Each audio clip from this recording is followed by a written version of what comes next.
Assalamualaikum warahmatullahi wabarakatuh.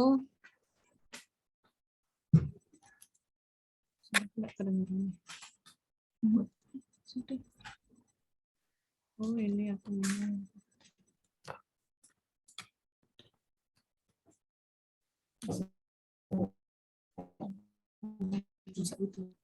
Assalamualaikum warahmatullahi wabarakatuh. Bapak Ibu, apakah suara saya kedengaran? Kedengaran, Mbak. Ya, kedengaran, Mbak. Iya.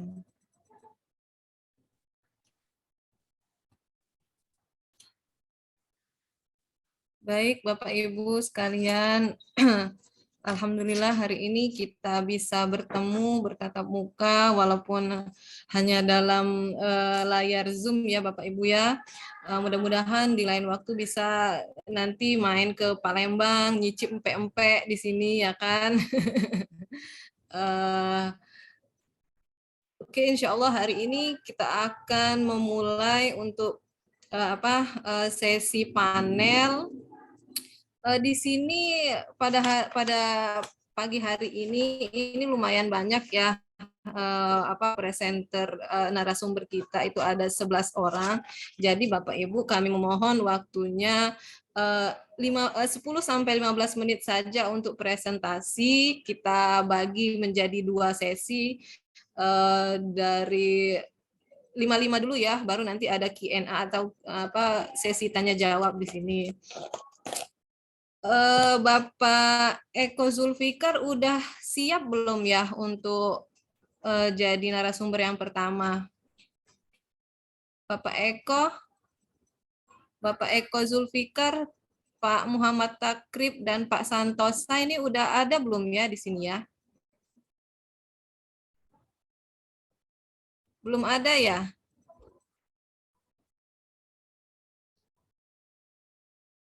Halo Bapak Eko. Halo, Saudara. Mungkin masih bergabung di ruang utama. Nanti kami panggil dulu, coba. Oh, iya. Apa kita tunggu dulu sebentar ya, Bapak Eko? Oh, bisa dilanjut dengan yang sudah siap, Bu. Ya, oke. Saya lanjut yang Ibu Diani belum ada juga ya. Mungkin Mbak Indah Juliani Hasibuan dan Mbak Cut Afrina kayaknya udah ready dari tadi ya. Iya. Ya, Assalamualaikum Mbak Indah dan Mbak Cut Afrina ya. Oke, Mbak Indah ini dari Ilmu Perpustakaan dan Informasi Islam Fakultas Usuluddin dan Dakwah Mahmud Yunus. Oh ini Pak Zulfikar, Pak Ekonya kita ke Mbak Indah dulu ya Pak ya, atau gimana ini? Mohon maaf Bu ya, karena kita baru masuk. Jadi kita ini Iya. jadwalnya bentrok. Bentrok, kita Kenapa, Pak? juga mengisi international conference di Kudus, jadi baru bisa masuk begitu. Oke, kita ke Mbak Indah dulu aja ya. Bagaimana kalau saya dulu, Setelah ini, Bu Ustazah Ulil? Karena oke, setelah ini ya udah Pak dulu, Eko nanti bisa kita tayang kesana. PPT nggak? Iya, ada PPT sudah. Ya oke, silakan Pak Eko ditayangkan di Izin share PPT-nya di dulu ya. layar Zoom. Oke. Sudah nampak belum, Bapak Ibu? Ya, Nampak udah ya? oke. Oke. Udah, Bisa udah. dimulai ya, Ustazah Ulil dan yang lain. Ya, silakan Bapak. Assalamualaikum warahmatullahi 10 wabarakatuh. Bapak ya, terima kasih. Oke. Alhamdulillahirabbil alamin wa bihi nasta'in wa ala umuri dunya waddin wa ala alihi washabihi ajma'in. Amma ba'du, yang terima kasih atas waktu yang diberikan Ustazah Ulil Albab dan juga Civitas Akademika Fakultas Adab dan Humaniora Universitas Islam Negeri Advanta Palembang. Sebenarnya terkait materi ini kita ada 3 penulis ya. Saya sendiri dan juga Muhammad Takrib dari Usuluddin dan Pak Santosa itu dari Adab, Fakultas Adab dan Humaniora juga. Judul ini kami sarikan dari kitab Syiarus Salikin atau Sairus Salikin, di mana sebenarnya kitab ini itu bukan kitab tafsir Bapak Ibu. Jadi kitab ini kitab tasawuf, cuman kita memandang bahwa dalam penulisan tasawuf itu Abdus Somad Al-Palimbani berusaha memaparkan dengan menganalisis sesuai manhaj penafsiran. Jadi kita bahas dari sisi manhaj atau metodologi penafsiran yang digunakan Abdus Somad Al-Palembani dalam kitab Syarhus Salikin. Penelitian ini berangkat bahwa banyak sekali kajian tentang Abdus Somad Al-Palembani, di mana kajian-kajian itu fokus pada ketokohannya sebagai ulama tasawuf. Jadi sangat banyak. Nah, dari banyaknya kajian-kajian itu, ada yang mengulas tentang pendidikan, intelektual, atau bahkan dari sisi tasawufnya tentang suluk, tentang mahabbah, dan lain sebagainya. Jadi, penelitian ini mencoba untuk mengeksplorasi, menguraikan tentang sisi berbedanya dari kitab-kitab yang dikaji Abdus Somad Al-Palembani, khususnya tentang kitab Syarhus Salikin, di mana penulis berusaha ingin memaparkan tentang manhaj penafsiran atau metodologi penafsiran Abdus Somad dalam kitab Syarhus Salikin. Nah, tentu saja kalau kaitannya dengan penafsiran, pasti kaitannya dengan ayat Al-Quran, gitu Bapak Ibu. Metodologi penelitian di sini tentu saja karena kita kaitannya adalah literatur, ya, atau Malay manuskrip, jadi menggunakan murni library research dan metode kualitatif dan teknik pengumpulan datanya dokumentasi. Sementara teori yang digunakan adalah konstruktivisme, yaitu sebuah teori yang mengedepankan penalaran logika dalam mendapatkan pemahaman konseptual dari data penelitian. Jadi kita menggunakan konstruktivisme ini untuk mengungkap, menganalisa metode apa saja yang digunakan Abdus Somad Al-Palembani ketika memahami Al-Quran dalam kitab Syarhus Salikin itu. Analisis data, kita menggunakan deskriptif analitis. Setelah mendeskripsikan, kita analisa data itu untuk mendapatkan pemahaman secara komprehensif. Baiklah Bapak Ibu, kita langsung ke inti pembahasan. Kita memperkenalkan dulu, mengintroduksi kitab Syarhus Salikin karya Abdus Somad Al-Palembani ini, yaitu kitab yang membahas seputar ilmu tasawuf, di mana Abdus Somad menulisnya itu selama kurang lebih 9 tahun, berkisar antara tahun 1779 sampai dengan 1788 Masehi.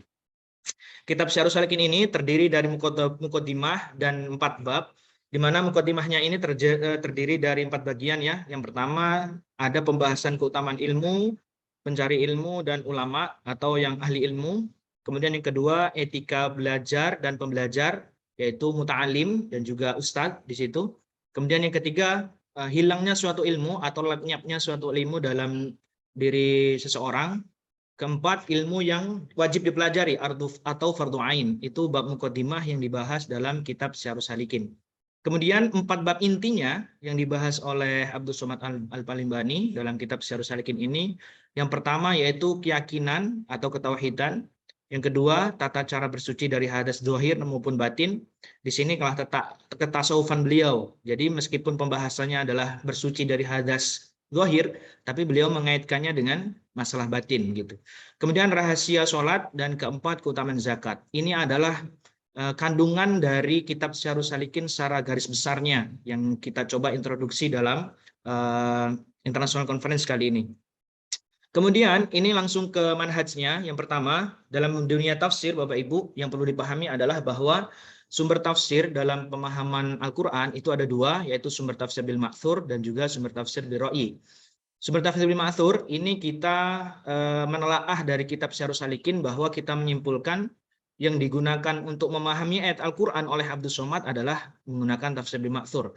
Yakni ketika memahami ayat Al-Quran, beliau mencantumkan ayat Al-Quran, hadis Nabi, pendapat sahabat, dan tabi'in, sehingga kita menyimpulkannya adalah sebagai sumber tafsir bil ma'thur. Di sini kami mencontohkan representatif, yaitu surat Al-Mujadilah yang berbicara tentang ini ya, ultul ilma na'ilma darajat, yaitu siapapun yang mencari ilmu pasti derajatnya akan dinaikkan oleh Allah, di mana beliau menafsirkannya dengan surat Al-Fatir ayat 28, innama yakhsyallaha min ibadihil ulama, yaitu sesungguhnya yang hanya takut kepada Allah hanyalah ulama. Jadi disitulah dia menggunakan penafsiran Al-Quran bil Quran. Kemudian ada hadis tentang ulama sebagai pewaris Nabi, innama warasatul anbiya, itu juga digunakan Abdus Somad.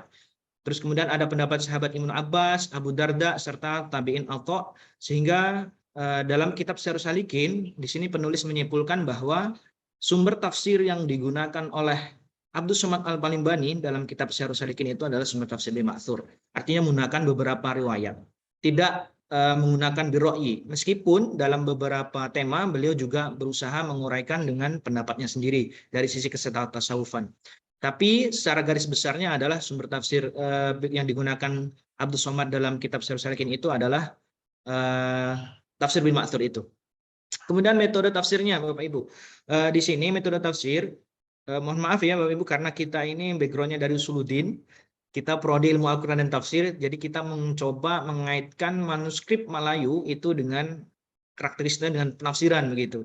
Jadi metode di sini dalam dunia tafsir itu ada 4, yaitu ijmali, yaitu yang penjelasannya secara global, ihtahlili, terperinci, panjang lebar, bertele-tele, sehingga banyak menghasilkan jilid-jilid tentang tafsir, berjilid-jilid sampai ada yang 15 jilid. Kemudian ada maudhu'i berdasarkan tema, dan juga muqarron. Muqarron itu komparasi, membandingkan antara tafsir satu dengan tafsir yang lain.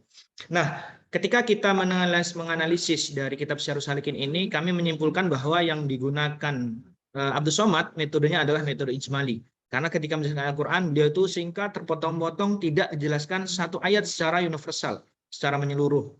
Nah, contohnya kita merujuk pada surat Al-Imran ayat 18 tentang keutamaan orang berilmu. Di situ Abdus Somad justru mengutip pendapat Imam Ghazali. Ya, Ghazali di mana Imam Ghazali ini merupakan tokoh besar ilmu tasawufnya, dan di situ Imam Ghazali juga merupakan terkenal dari sisi karya tasawufnya yaitu Ihya Ulumuddin.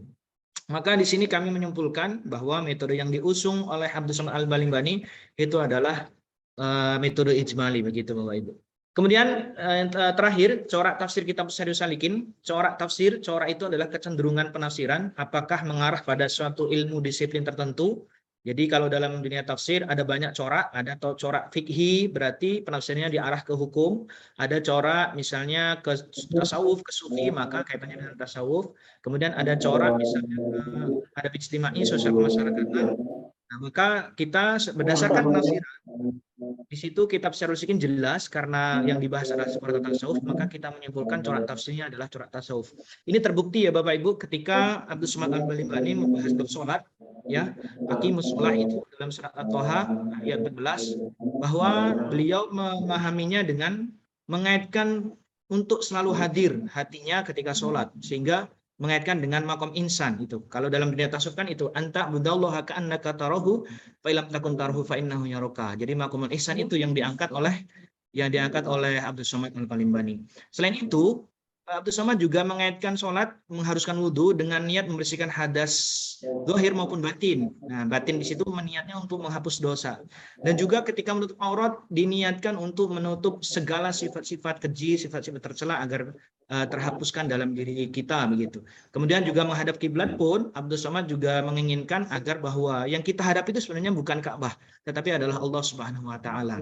Nah, inilah contoh penafsiran dengan kecenderungan sufinya, sehingga kitab Syarhus Salikin ini kita kategorikan sebagai kitab yang coraknya adalah corak tafsir sufi. Meskipun sekali lagi ya Bapak Ibu, bahwa kitab Syarhus Salikin ini adalah sebenarnya murni kitab tasawuf, tetapi kita mencoba menganalisisnya dengan dikaitkan dunia tafsir dari sisi manhajnya, yaitu metodologi. Ada sumber, kemudian ada metode, dan juga ada coraknya. Sumber tafsirnya adalah sumber tafsir Ibnu Ma'thur, kemudian metodenya adalah metode ijmali, penjelasannya singkat, padat, dan jelas. Kemudian coraknya adalah sesuai dengan disiplin ilmunya yaitu tasawuf, maka corak yang digunakan oleh Abdus Somad adalah corak tafsir sufi. Sekian dan terima kasih. Mungkin itu saja Bapak Ibu yang dapat kami sampaikan dalam presentasi International Conference kali ini. Terima kasih. Waktu kita kembalikan kepada moderator. Wabillahi taufiq wal hidayah. Assalamualaikum warahmatullahi wabarakatuh. Terima kasih Bapak Eko Zulfikar, singkat, padat, jelas. Mengkaji tentang kitab Syair Al-Salikin karya Abdus Somad Al-Balimbani. Baik, selanjutnya sumber yang kedua Ibu Diani Parada. Saat ini udah join YouTube ya Ibu Diani. Oke. Selamat datang Ibu. Terima kasih Ibu Ya, dari Padang ya Ibu ya. Ya benar Di Ibu. Palembang, insya Allah kalau ada waktu. Waktu dan tempat kami persilahkan Ibu 10 sampai 15 menit. Bu Lil, kita izin keluar dulu ya, kita melanjutkan di semua presentasi juga. Jadi izin keluar dulu ya. Ya oke siap. Oke, mohon maaf sebelumnya. Silahkan Mbak Bu Diani. Baik, izin share screen ya, Ibu moderator. Ya silakan. Oke, Assalamualaikum warahmatullahi wabarakatuh. Sebelumnya saya mau memperkenalkan diri dulu. Nama saya Dani Prades Pratiwi dari Universitas Andalas.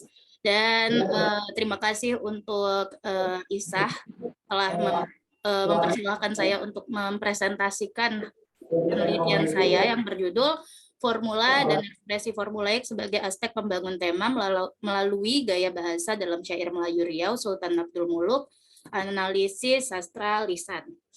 Sebelum kita ke pembahasan, mari kita lihat dahulu bagian pendahuluan. Di sini sastra lisan merupakan sastra yang diperdengarkan menurut Bartlett. Nah, salah satu upaya yang dilakukan dalam melestarikan sastra lisan adalah dengan menuliskan sastra lisan tersebut, dan hal ini kemudian dikenal dengan istilah kelisanan dan kebraksaraan.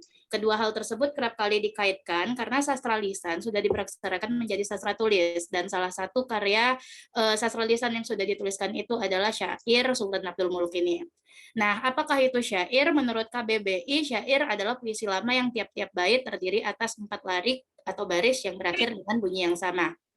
Jadi banyak juga pengertian atau definisi syair yang lainnya. Namun di sini kita pusatkan saja langsung karena terhalang waktu juga. Syair Sultan Abdul Muluk itu langsung saja kita membahas kepada syair Sultan Abdul Muluknya. Nah, syair Sultan Abdul Muluk itu terdiri dari 1818 bait syair yang dikelompokkan menjadi 18 bab. Namun dalam penelitian ini saya membatasinya hanya pada bab pertama saja. Dan syair Sultan Abdul Muluk ini dapat dikategorikan sebagai sastra lisan yang telah dituliskan karena memiliki ciri-ciri sastra lisan sebelumnya. Meskipun pada akhirnya diketahui siapa pencipta dari syair tersebut, namun sebelumnya syair tersebut merupakan syair anonim, yang mana syair anonim atau penulisnya itu anonim itu adalah salah satu ciri dari sastra lisan juga. Selain itu, syair tersebut memiliki ciri-ciri sastra lisan lainnya, yaitu seperti pelestarian yang turun-temurun dan dari mulut ke mulut berupa nyanyian. Nah, keunikan dari sastra lisan ini adalah adanya formula, tema, dan gaya bahasa tertentu yang memberikan ciri khas tertentu pada karya sastra tersebut gitu. Jadi di sini tujuan dalam atau bisa kita formulasikan rumusan masalahnya, bagaimana formula dan formulaik dalam syair Sultan Abdul Muluk, khususnya pada bab pertamanya, lalu tema yang digambarkan dan gaya bahasa yang dipakai dalam syair Sultan Abdul Muluk tersebut. Nah, di sini saya menggunakan teori Albert Bellord, di bukunya yang judulnya The Singer of Tale. Di situ membahas tentang formula dan ekspresi formulaik serta tema dan gaya bahasa juga. Yang kemudian saya juga menggunakan metodologi atau metode penelitiannya yaitu deskriptif kualitatif. Nah, dalam sebuah pertunjukan terdapat pembeda di antara pencerita satu dengan lainnya. Jadi the singer, istilah the singer yang dikatakan Albert Bellord ini, saya menggunakan terminologi pencerita atau tukang cerita di sini.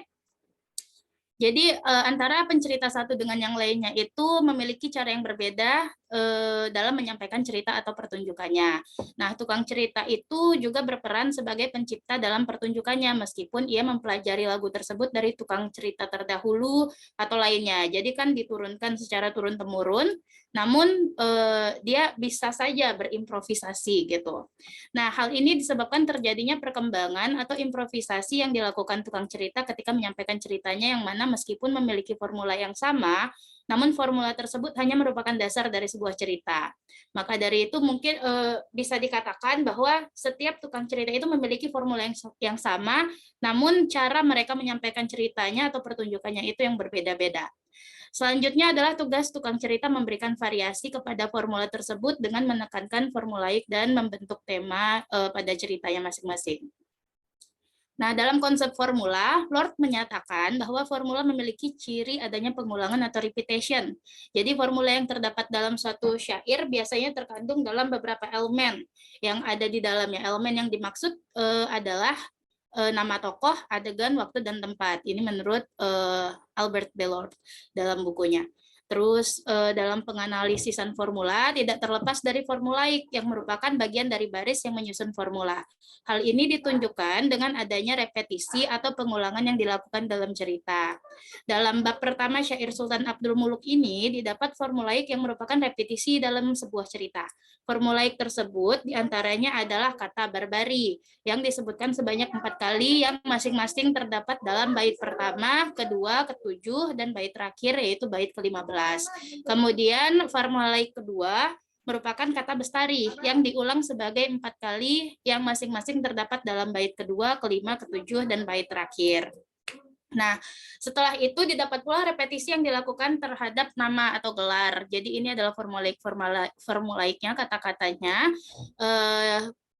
Yang berikutnya adalah nama Abdul Hamid Syah yang diulang sebanyak 2 kali, yang masing-masing terdapat dalam bait ketiga dan ketujuh. Formulaik yang terakhir memiliki jumlah terbanyak yaitu sebanyak 11 kali pengulangan pada kata baginda, yang masing-masing terdapat dalam bait pertama, kedua, keempat, ke-8, dan ke-9, ke-10, ke-12, ke-13, dan pada bait terakhir yaitu bait ke-15.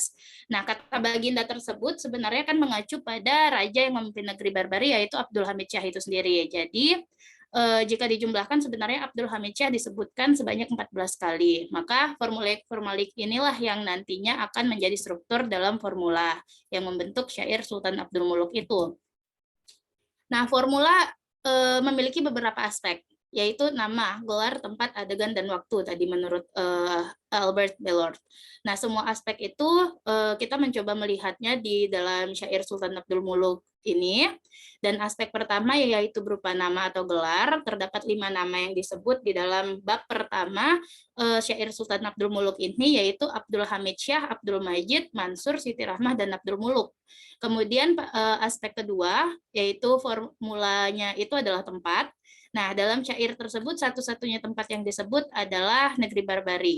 Di sini hanya pada bab 1 ya. Terus kemudian aspek ketiga merupakan kejadian yang digambarkan dalam syair. Nah, adegan-adegan yang ada di dalam syair itu juga ada tentunya di bab 1 berisikan adegan-adegan. Adegan pertama seperti yang bisa dilihat di situ, yang kita ketahui itu adalah penggambaran tentang tempatnya yaitu negeri Barbari itu, terus juga hamilnya permaisuri dari Abdul Majid, kemudian digambarkan bagaimana Sultan ikut bersukacita yang dapat dilihat pada bait ke-8. Nah, pada bait ke-9 adegan kedua masuk yaitu meninggalnya Abdul Majid ketika kehamilan istrinya masuk usia 2 bulan, dan dalam bait ini juga diterangkan bagaimana adegan pemakaman Abdul Majid yang dilakukan secara baik nih gitu. Terus pada bait ke-10 adegannya dilanjutkan juga dengan pemeliharaan yang baik terhadap sang permaisuri yang menjanda. Adegan keempat menggambarkan kelahiran sang putri yang bernama Siti Rahmah yang kemudian dibesarkan secara adil dan sama dengan Abdul Muluk yang merupakan anak sang raja. Nah, setelah itu ada aspek keempat yaitu waktu. Dalam penggambaran waktu yang ada dalam syair ini tidak terlalu banyak dan rinci. Jadi jika di bukunya Albert Belord itu mencontohkan suatu cerita atau sastra lisan, tetapi dengan waktu-waktu yang rinci. Nah, berbeda dengan syair ini. Seperti pada bait ke-7 yang tidak menggunakan keterangan waktu, namun menggunakan kisaran waktu. Jadi, ada kata-kata beberapa lamanya yang merupakan kisaran waktu, jadi itu tidak terperinci. Dan pada bait ke-8 ketika kehamilan sang permaisuri menginjak usia 2 bulan, juga tidak ada keterangan waktu yang rinci kapan itu menginjak usia 2 bulannya, tetapi usia 2 bulan itu sendiri mengacu pada usia kehamilannya saja. Nah, keterangan waktu kembali tidak digunakan ketika terjadinya proses kelahiran. Dalam syair ini hanya menggunakan kalimat sampailah sudah ketika masanya. Gitu. Jadi tidak rinci lagi. Dan hingga akhir bab pertama ini keterangan waktu masih tidak menggunakan keterangan yang rinci, yang mana pada bait terakhir ada kata sehari-hari dan kata tersebut tidak dapat dikategorikan sebagai keterangan waktu. Dan dari keempat aspek ada satu aspek yang tidak bisa kita bilang tidak memenuhi kriteria, yaitu pada aspek waktu karena tidak sama persis gitu dengan yang pada Albert Belord. Walaupun sebenarnya di sini itu teori itu fleksibel karena ya bisa jadi keterangan waktu itu berbeda-beda gitu. Nah, Meskipun ada beberapa keterangan waktu, namun hal tersebut tidaklah rinci dan hanya sebuah rentang waktu yang tidak spesifik. Ketidaklengkapan aspek dapat terjadi dikarenakan perbedaan budaya dari objek yang diambil. Jadi, tiap objek bisa saja itu memiliki ciri khasnya sendiri. Contohnya pada syair ini mungkin menggunakan waktunya yaitu kisaran waktu. Dan Lord tadi saya sudah mengatakan dalam buku yang mencontohkan kasus yang terjadi dalam budaya sebuah tempat yang bernama Yugoslavia, sedangkan syair Sultan Abdul Muluk ini kan berasal dari Riau, jadi bisa jadi perbedaan budaya itu mempengaruhi bagaimana mereka menggambarkan suatu waktu gitu. Dan formula dan formulaik tadi itu merupakan aspek pembangun tema. Seperti yang telah dipaparkan sebelumnya, tema merupakan sekelompok ide yang digunakan dalam menyampaikan cerita melalui formulaik dari lagu tradisional. Itu tema menurut Lord.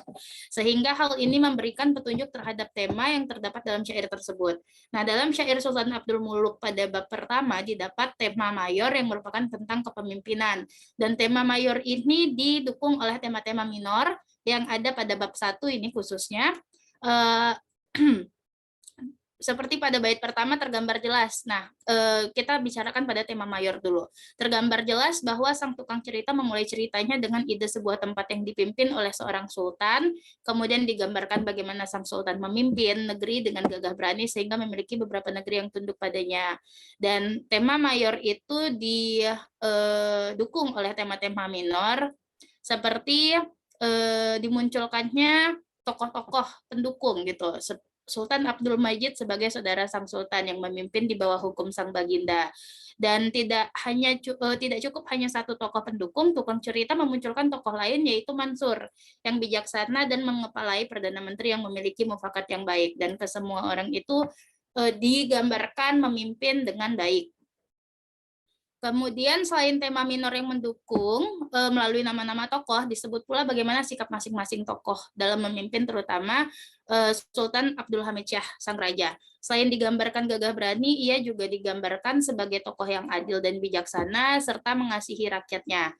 Bagaimana kepemimpinan sang sultan juga ditunjukkan melalui formula adegan yang digambarkan dalam syair tersebut. Misalnya, ketika anak dari Abdul Majid lahir, ia membesarkan Siti Rahmah sama seperti anak kandungnya. Adegan ini menegaskan kembali bahwa sang sultan memang pemimpin yang adil, bijaksana, serta pengasih. Dan semua aspek yang telah dibahas di atas seperti formula, formulaik, dan tema disampaikan dalam sebuah bentuk gaya bahasa. Gaya bahasa merupakan cara khas dalam menyatakan pikiran perasaan dalam bentuk tulis atau lisan, menurut Martono. Nah, gaya bahasa yang paling menonjol adalah penggunaan majas metafora dalam syair tersebut yang digambarkan pada bait ke-14 dengan sepertinya dipeliharakan, inang pengasuh dilengkapkan. Dalam kalimat tersebut digunakan kata dipeliharakan yang berarti dirawat atau dibesarkan. Biasanya dipeliharakan bukan untuk manusia gitu. Jadi itu adalah sebuah majas.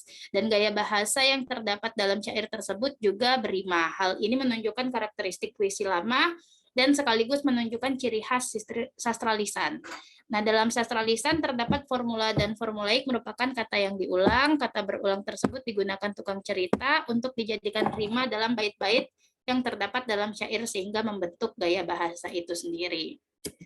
Dan di sini sampailah kita pada bagian kesimpulan. Syair merupakan puisi lama berupa nyanyian yang disebarkan secara turun-temurun. Sebagai salah satu bentuk sastra lisan, syair terbentuk dengan adanya formula dan formulaik yang membangun cerita pada syair tersebut.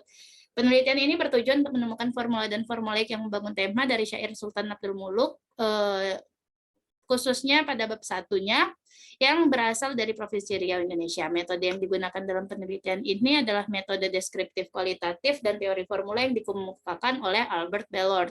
Dan hasil penelitian menunjukkan bahwa terdapat formula dan ekspresi formulaik, yaitu berupa nama-nama tokoh, nama tempat, adegan, dan waktu. Meskipun pada bagian waktu itu ditemukan bahwa waktu yang digambarkan secara tidak spesifik dan berbeda dari tempat-tempat lainnya gitu.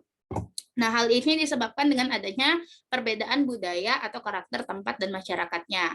Formula dan ekspresi formulaik tersebut membangun tema cerita, yaitu ditemukan di sini bahwa tema ceritanya adalah kepemimpinan, khususnya pada bab 1 ya.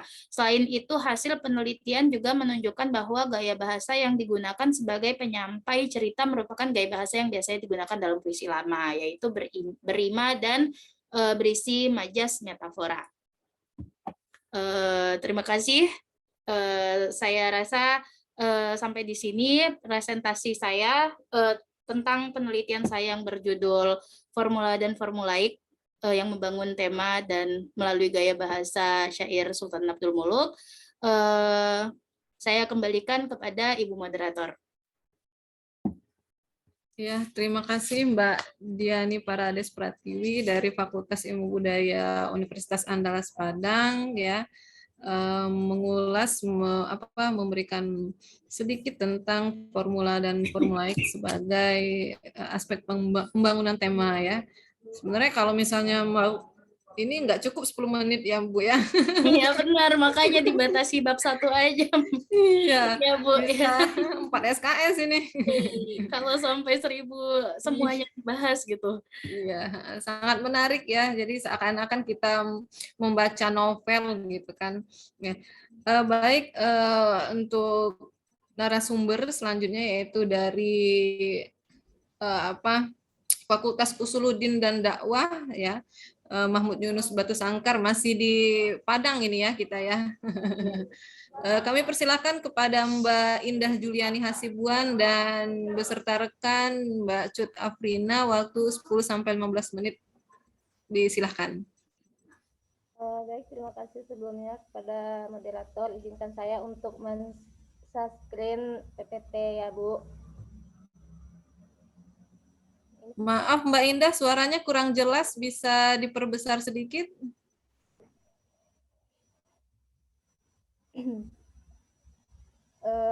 Baik, apakah udah jelas suara saya Bu? Ya, cukup. Cuman mau sedikit ekstra untuk mendengarnya.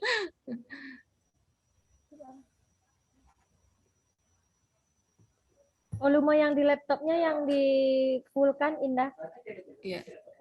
Sudah Bu. Oh, oke. Dilanjut aja. Agak dekat aja voice-nya. Baik Bu.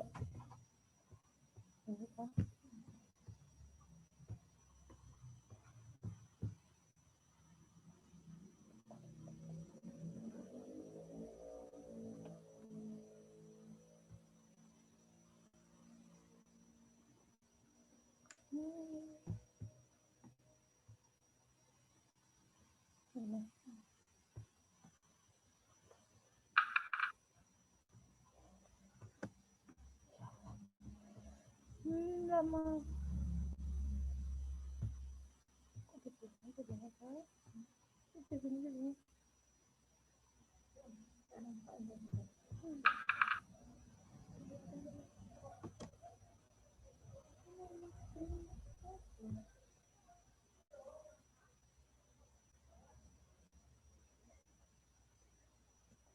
Diklik dulu pada slide pertama, baru di share. Ya. Baru di talk show. Oke, udah. Baru di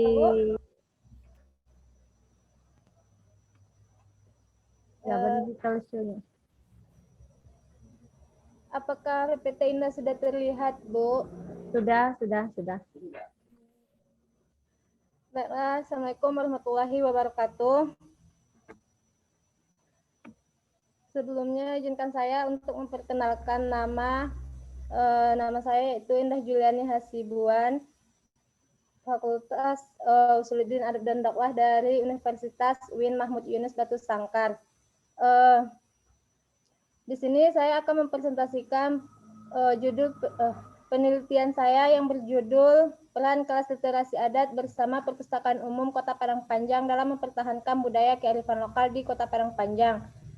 Penelitian ini disusun oleh saya sendiri, yaitu Indah Juliani Hasibuan bersama Ibu Cut Afrina MIP.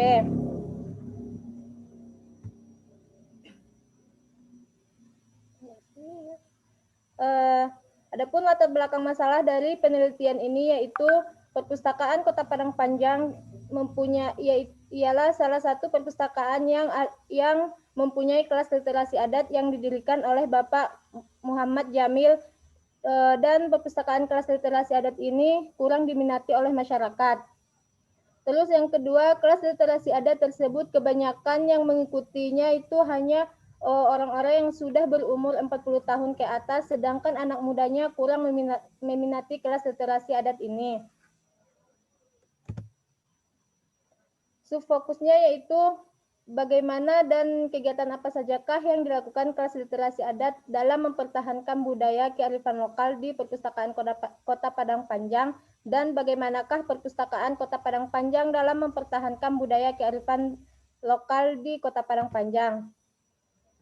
Tujuan dari penelitian ini ialah untuk mengetahui atau mendeskripsikan cara dan kegiatan apa saja yang kelas literasi adat lakukan dalam mempertahankan budaya kearifan lokal di Perpustakaan Padang Panjang, dan untuk mengetahui cara Perpustakaan Kota Padang Panjang dalam mempertahankan budaya kearifan lokal di Kota Padang Panjang. Metode dari penelitian ini yaitu jenis penelitian kualitatif, tempatnya di Dinas Perpustakaan dan Kearsipan Kota Padang Panjang. Instrumen penelitian ini yaitu peneliti sendiri.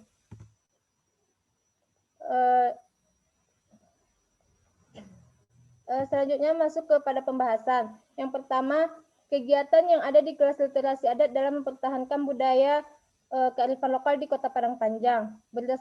Berdasarkan hasil wawancara, observasi peneliti menemukan bahwa kegiatan kelas literasi adat dalam mempertahankan budaya kearifan lokal di Kota Padang Panjang di perpustakaan dengan cara menulis adat yang ada di nagari atau desa masing-masing anggota kelas literasi adat, dan melakukan presentasi adat yang ada di nagari masing-masing siswa. Yang kedua, yaitu cara Perpustakaan Umum Daerah Kota Padang Panjang dalam mempertahankan budaya kearifan lokal di Kota Padang Panjang. Berdasarkan hasil wawancara observasi, peneliti menemukan bahwa cara Perpustakaan Kota Padang Panjang dalam mempertahankan budaya kearifan lokal di Kota Padang Panjang yaitu dengan cara mengadakan kelas literasi adat dan mengadakan pojok baca Minang. Yang ketiga yaitu cara kelas literasi adat dalam mempertahankan. Berdasarkan hasil wawancara observasi, peneliti menemukan bahwa cara kelas literasi adat dalam mempertahankan budaya kearifan lokal di Kota Padang Panjang yaitu dengan memberikan pelajaran serta menggali nilai-nilai adat, melakukan wisata adat, dan mendiskusikan studi kasus adat. Kesimpulan dari penelitian ini yaitu dengan melakukan penelitian ini, peneliti mengetahui tentang kegiatan yang ada di kelas literasi adat dalam mempertahankan budaya kearifan lokal yaitu dengan menulis adat Salingka Nagari, mempresentasikan adat Salingka Nagari, dan melakukan wisata adat. Dan peneliti juga mengetahui cara Perpustakaan Umum Kota Padang Panjang dalam mempertahankan budaya kearifan lokal di Kota Padang Panjang yaitu dengan cara mengadakan kelas literasi adat dan dengan mengadakan pojok baca Minang.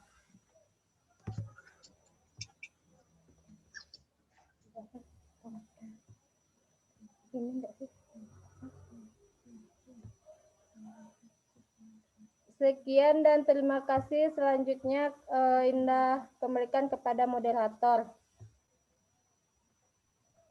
Ya, terima kasih Mbak Indah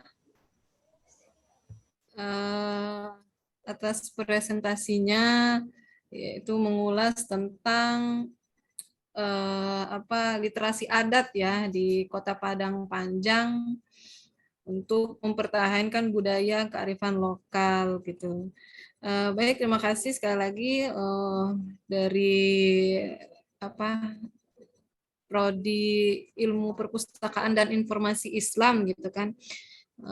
Di Fakultas Usuluddin dan Dakwah. Kalau kami di sini Fakultas Adab dan Humaniora Prodi Ilmu Perpustakaannya. Iya, di sini masih digabung 3 fakultas. Masih ya. Iya, Okay. Ini baru setelah UIN maka dipecah menjadi 3 fakultas. Adab dan Humaniora tetap berdiri sendiri seperti itu. Oh ya, nanti kalau launching kita diundang ya, Bu Ya, Cut insya Abrina. Allah. Semoga aja bisa berjumpa di sini. Iya. Oke, terima kasih Mbak Indah Juliani Hasibuan dan Mbak Cut Afrina. Selanjutnya kita ke narasumber keempat, yaitu Ibu Susi Herti Afriani. Apakah sudah join di ruang Zoom? Sepertinya belum ada ya. Ibu Susi Afriani. Assalamualaikum, Ibu Susi Afriani.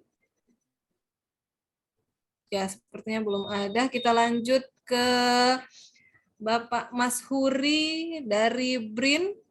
Pak Mas Huri. Assalamualaikum, Pak Mas Huri.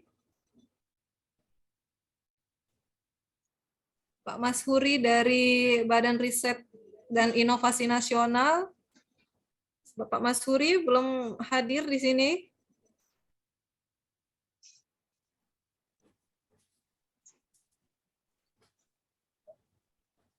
Oke, mungkin ada pertanyaan dari audiens mengenai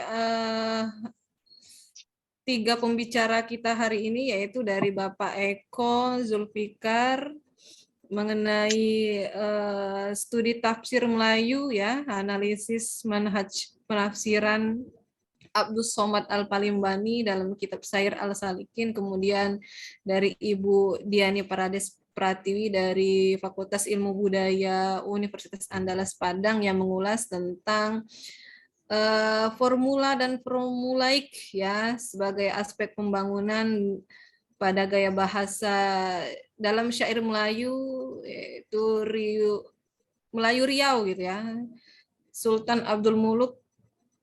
Kemudian yang terakhir dari Mbak Indah Juliani Hasibuan dan Mbak Ibu Cut Afrina yang membahas tentang kelas literasi adat, ya, kelas literasi adat bersama perpustakaan dan umum di Kota Padang Panjang. Mungkin audiens ada yang mau bertanya, kami persilahkan ini sembari menunggu Ibu Susi Herti Afriani dan Pak Mas Huri untuk bergabung. Disilahkan jika ada pertanyaan.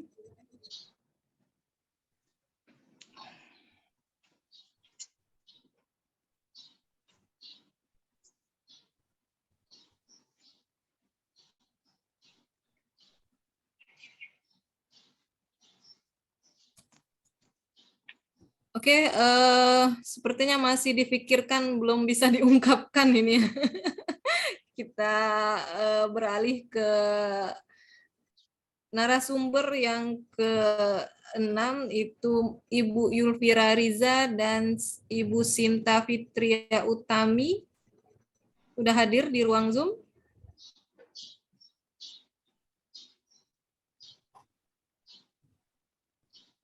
Oke, kemudian Pak Nur Lutfi Faiz, apakah sudah hadir?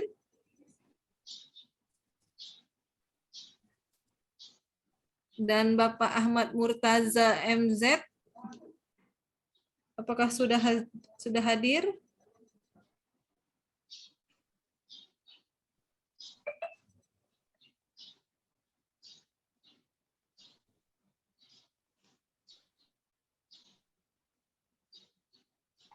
Kemudian Bapak Iskandar Syahputra.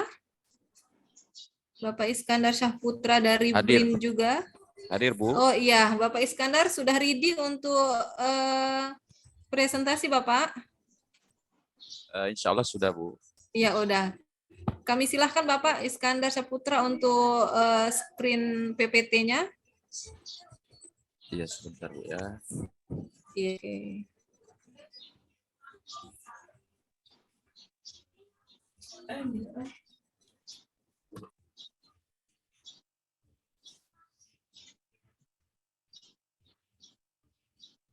Sudah kelihatan, Bu.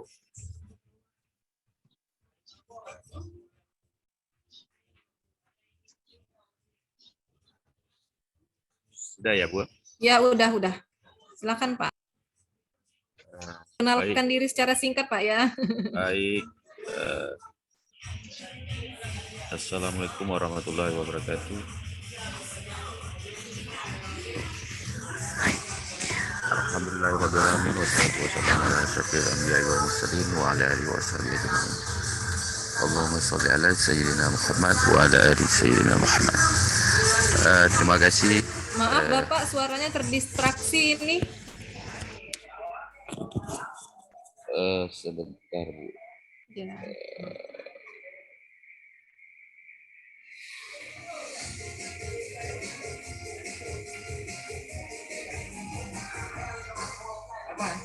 Apa dicili?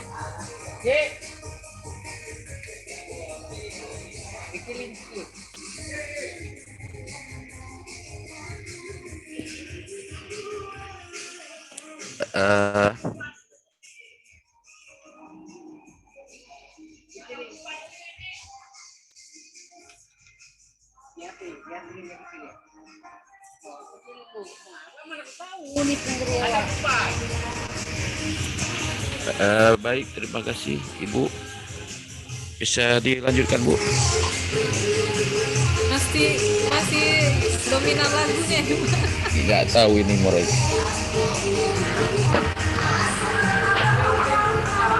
Maaf ya. Aku nggak pernah pegang nih, nggak ngerti ya.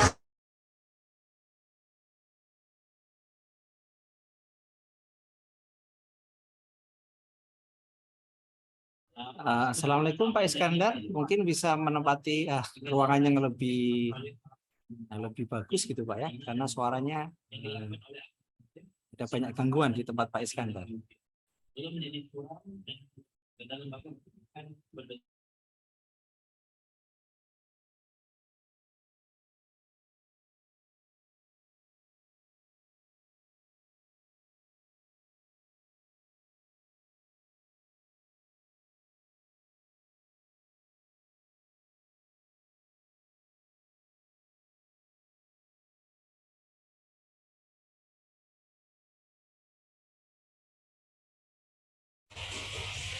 Cek.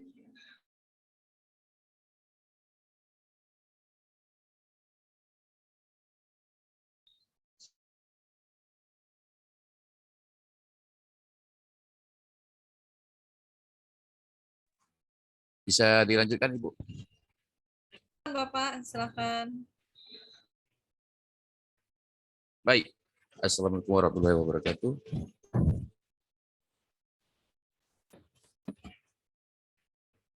Yang terhormat Bapak Ibu sekalian, terima kasih atas segala kesempatannya. Ibu, kita mau berbahasa Indonesia, bahasa Aceh, bahasa Padang, bahasa Wamutogalo, atau bahasa asing? Bahasa Gayo. pemersatu. Bahasa Bahasa Gayo. pemersatu aja Pak. Bahasa Indonesia nggak apa-apa, bahasa Inggris juga nggak apa-apa. Ya, Bahasa karena Indonesia tadi aja. semuanya bahasa Indonesia, karena biar ada bau internasionalnya, coba kita bahasa asingnya, Bu ya. Iya, dipersilakan Bapak, nggak apa-apa. Baik, thank you very much for all the organizing committee and all the participants. Today we are going to present our paper in this international seminar. Our topic is about tracing the Persian footsteps starting from Sumatra to Indonesian archipelagos and Malay Peninsula through the anthropological linguistics and historical linguistic analysis. And this paper is prepared by our teams from Indonesian National Research and Innovation Agency, and I'm Iskandar, and supported by our co-authors, Mrs. Asri Sunarti, and then the second co-authors, Mr. Zulkarnain, and the fourth, Mr. Tugas Riwayono, and the fifth is Mr. Rohim.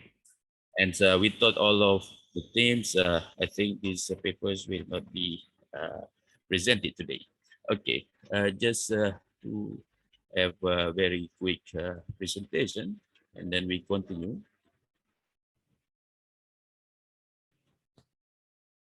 Yeah, you can see the background of the study. Why do we do these kinds of research? You know, the existence of Persian language and culture that has been much influenced the Indonesian and Malay language cultures has much been provided by archaeological evidence, inscription, and manuscripts. So in this case, it's very limited study to relate the linguistic evidences or language evidences to connect this issue actually. So there is still limited study on the analysis in terms of connecting the anthropological linguistics and historical linguistic studies that is trying to provide the empirical evidence of the existence of person that has ever been landed in Indonesian archipelago. And the aim of this study is actually the first to trace the person footsteps to Indonesian archipelago and Malay Peninsula through anthropological, linguistic, and historical linguistic analysis. And then the second, to find the pattern of Persian footsteps in Indonesian archipelago and Malay Peninsula. To explore the transformation of the linguistic aspects, such as phonological aspect, lexical diffusion, and any sociological factors that affected the process of language change. And then, yeah, I think in terms of theoretical backgrounds, the audience can read by yourself in order to make it, this presentation is not too long. So there are some theories in terms of anthropological linguistics, which is stated by Himes, and then historical linguistics, blah, blah, blah, and the concept introduced by the sources. So in terms of synchronic linguistics, so I think the audience can have by themselves. So we continue. Also, this is also still some theoretical background, and then also we continue. Also, still the theoretical background discussion. What are the group of our language actually? Our language are belong to Estonian subgroups of Malayo, Polynesian subgroups language family. So the history of Persian language. Why do we have to discuss this? Because to give a brief description about what we are going to discuss. So at least the readers should understand about what's information when we go into the topic actually. And then still in the theoretical background discussion about Malay language, history of Sumatra, so that the people will understand before we are going to. And also where does the terms of Sumatra comes from, and that all those things are informed by the expert or the scholars. And then in terms of methodological approach, this method used in this study is a historical comparative linguistic analysis approach. This research paper has combined the 2 or even 3 empirical evidences, historical reports, anthropological, or even archaeological reports that have been explained previously. Those empirical evidences will be strengthened with the historical comparative linguistic findings. So the linguistic data to be compared is taken from Achenese, Minangkabau, Bataknese, Rejang, Lampung, Persian, and Malay language. This is due to the empires that have ever existed in Sumatra. This is according to William Marsden. Okay, and then the discussion, the process of data analysis. The first step, the linguistic data is compared with the Sikh languages, especially in the phonemic symbols of cardinal numbers through the phonetic transcription analysis. The Sikh languages are included Achenese, Bataknese, Minangkabau, Rejang, Lampung, and Banjaris. The second step, these languages are compared linguistically towards the Chamic language. Why do we have to compare those languages with Chamic? Because we are in the same language family with the Cham language, which is the Austronesian language. So the third step, those languages are compared with Persian language. Why do we have to compare with Persian language? Because we are going to see where does to see the step, yeah. Where does the first time the persons arrive in this archipelagos? So the last step, those languages are then compared with Malay language. Why? Because we are going to see the status, whether the influence of the Persian towards the Malay language. And then the result from the analysis, it is found that the sound number 1 in Persian is pronounced by yek. Jadi bunyi angka 1 dalam bahasa Persian itu diucapkan dengan kata ye. it almost similar with Minangkabau whenever it pronounced number by cie, gitu loh. So it is hampir sama dengan bahasa Minang. Ketika orang Minang mengatakan angka 1 itu cie. Dari seluruh bahasa, the 6 languages that have been analyzed, the only have similar phonetic similarities is only in Minangkabau. So among those 6 languages, so in terms of pronounce the sound number second or atau angka 2, the person pronounced by sound do, but Minangkabau pronounced by sounds duo. In this case, it just separated by middle vowel u. So, jadi almost the same sound. To prove, the proof is strengthened by the following historical records. In regard with the historical records of Minangkabau, William Marsden in 1810, in his book, The History of Sumatra, states that Sumatra is well known among the Eastern people and better informed of the narrative themselves by the two names of Indalas and Pulau Perca, or in the certain dialect Pricu. The country which is he mean as Pulau Andala is currently known as Minangkabau or Padang, which is located in West Sumatra. This according the historical record that has been stated by William Marsden. So, in terms of Pulau Perca, or the Broken Island, which is more common name, is from Malayan word that can be seen in the map that in the vicinity of what are called Rupat Strait or atau Selat Rupat, according to Marsden. If we see from the map, it is currently located at Dumai under the province of Riau at the border of West Sumatra. Ya, jadi dia terletak itu di provinsi Riau berbatasan dengan Sumatera Barat. And whether before Dumai as part of Pagarium Kingdom of West Sumatra is unknown. Apakah dulu Dumai itu masuk ke dalam wilayah Sumatera Barat? Ya, kita tidak tahu. Begitu kira-kira. Yeah, the result we can see here. The stressing of his statement is actually that in these two islands there was settlements of Arabian domination of Spain and Andalusia. This is according to Marsden. The historical linguistic evidence has proved that the early Persian and later Arabian had landed in Samudra Pasai, the kingdom of Aceh, later to spread to Barus, North Sumatra, later to Minangkabau, Riau, Bengkulu, or Bencoolen in Marsden, and spreading to Palembang and crossing to Kalimantan, then to Malaysia. The proof is also strengthened by the following anthropological evidences. It can be found from the traditional clothes of Minangkabau, Acehnese, or generally the Malay world use red, yellow, and black colors for their traditional wedding clothes. The use of these colors is actually still much improved by the cultures of Indian or Champa. Yeah, the conclusion, it can be concluded that among those languages which belong to the Austronesian language family, we find that only one of those languages are diffused by the Persian language. It is the language that we call Minangkabau language.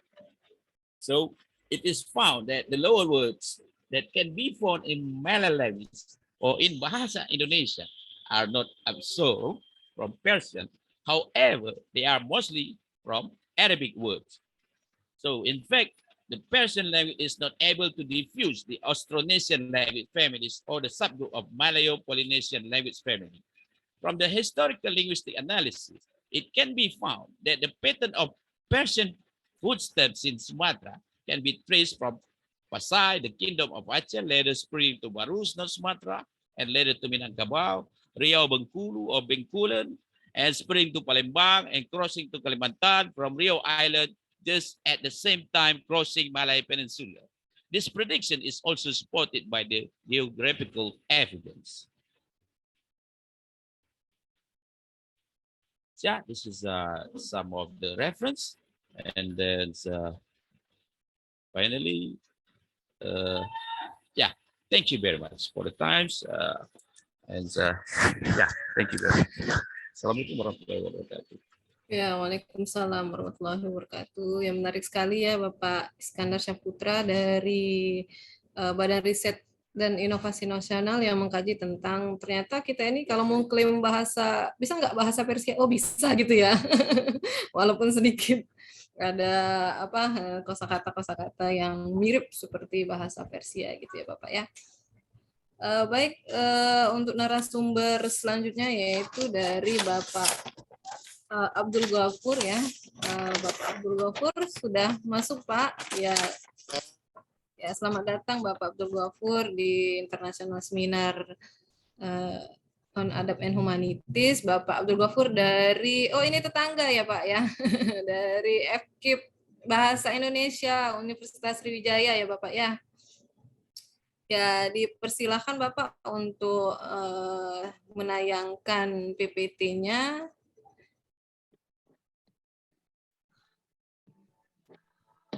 Ya, 10-15 menit kami persilahkan Bapak untuk mempresentasikan. Terima kasih. Oke, sudah tampil Bu Ulil?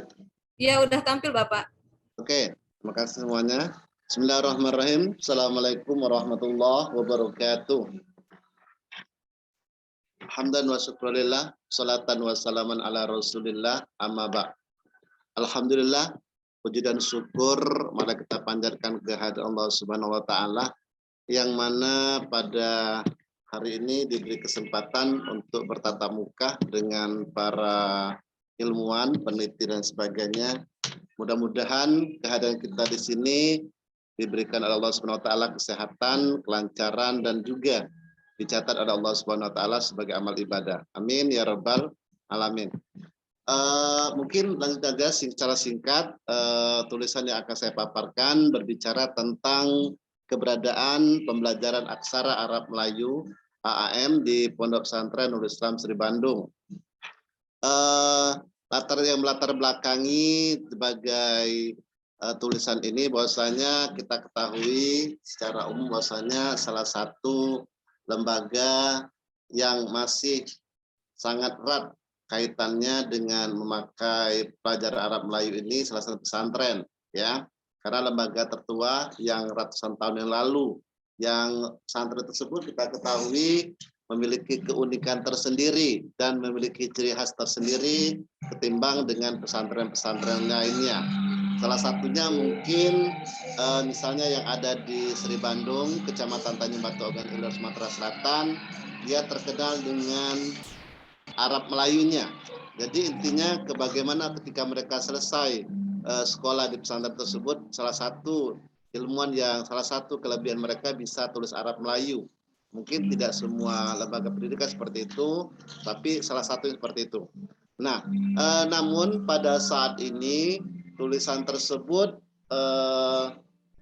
boleh jadi dikatakan memiliki penurunan walaupun secara tidak signifikan, karena ketika diobservasi di lapangan bahwasanya masih ada santri tersebut yang mereka menuliskan atau menerjemahkan bahasa yang diajarkan oleh ustadz-ustadzah di sana dengan tulisan Latin, bukan dengan Arab Melayu. Padahal ini yang diharapkan, pertama.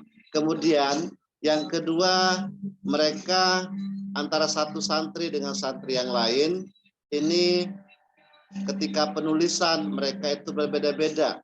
Mungkin kaidah mereka belum ada patokan khusus, sehingga ketika mereka menulis apa yang dibicarakan, apa yang disampaikan oleh ustadzanya ketika itu menerjemahkan dalam bahasa Arab Melayu tersebut beda-beda. Misalnya dalam hal penulisan kata pulang saja dalam bahasa Indonesia itu kadang-kala bermacam-macam. Yang menggunakan huruf pa dengan waw, lam, alif juga, ya. Tapi ada juga langsung seperti itu. Langsung penulisan seperti tadi.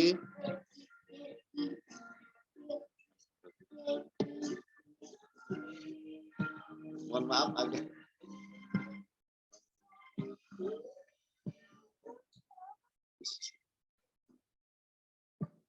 Ya, mohon maaf ada gangguan sikat di belakang. Jadi seperti itu kira-kira. Jadi dari sedikit tersebut muncul permasalahan. Jadi ketidakseragaman antara satu sanak dengan santri yang lain. Kemudian ada juga mereka masih mengalami kebingungan atau bahkan mungkin walaupun tidak semuanya belum tahu bagaimana untuk menuliskan Arab Melayu.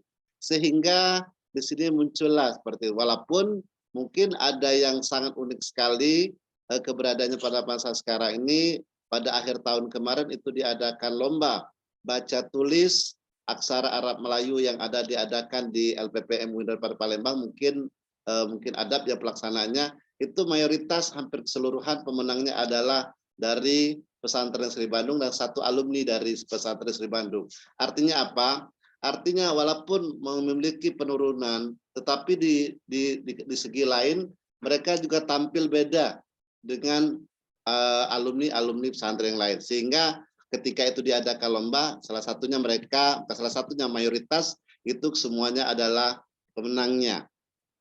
Nah, solusi yang yang diberikan dalam tulisan ini untuk bagaimana melihat sistem pembelajaran aksara Melayu tersebut, mungkin dari bagaimana pembelajaran tersebut kita cari strategi atau metode yang pas dalam pembelajaran aksara Melayu, karena sebagai observasi bahwasanya pembelajaran aksara Melayu ini belum ada mata pelajaran khusus, tapi ini terintegrasi dengan pelajaran lain yang pondok maksudnya, dan juga dibantu dengan kitab-kitab kecil yang itu berbahasa Arab Melayu yang tipis-tipis seperti Mabusorob, Mabjurmiyah, Irobul Kalimah dan lain-lain. Itu berbahasa Arab Melayu semuanya, sehingga bisa membantu walaupun belum ada mata pelajaran khusus.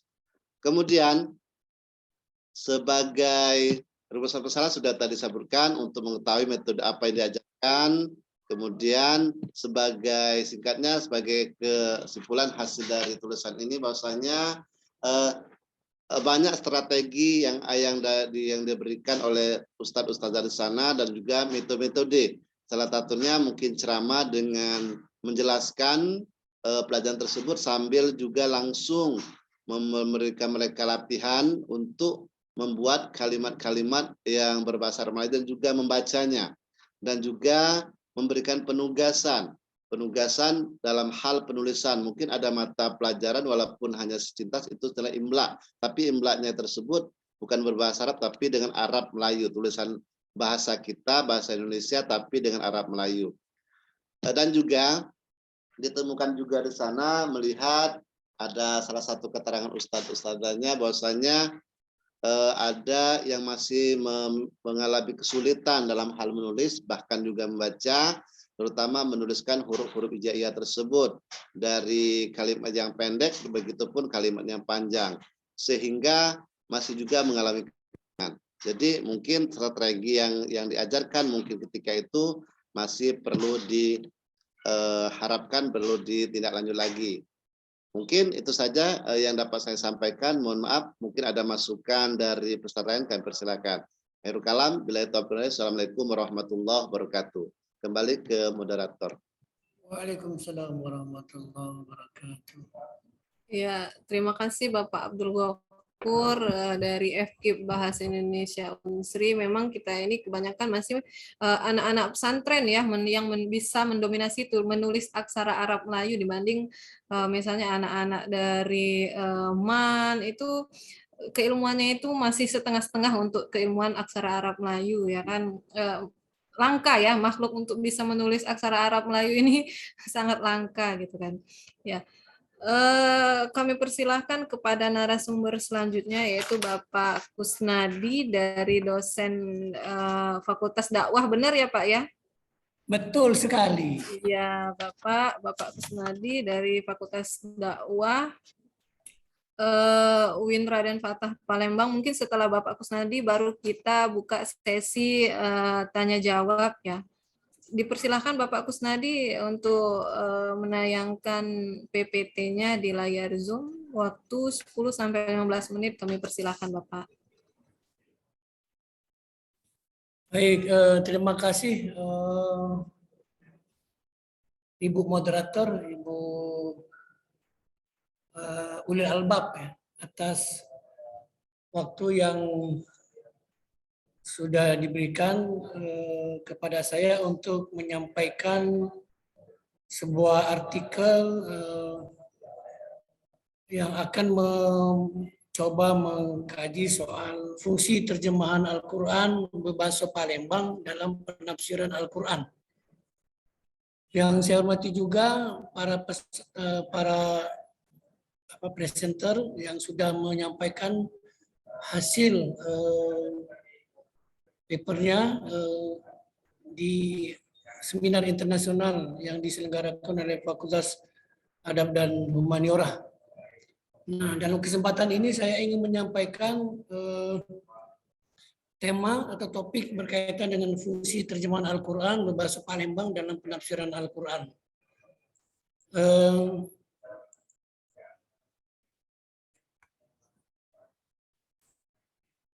Judul ini dilatar belakangi oleh bahwa terdapat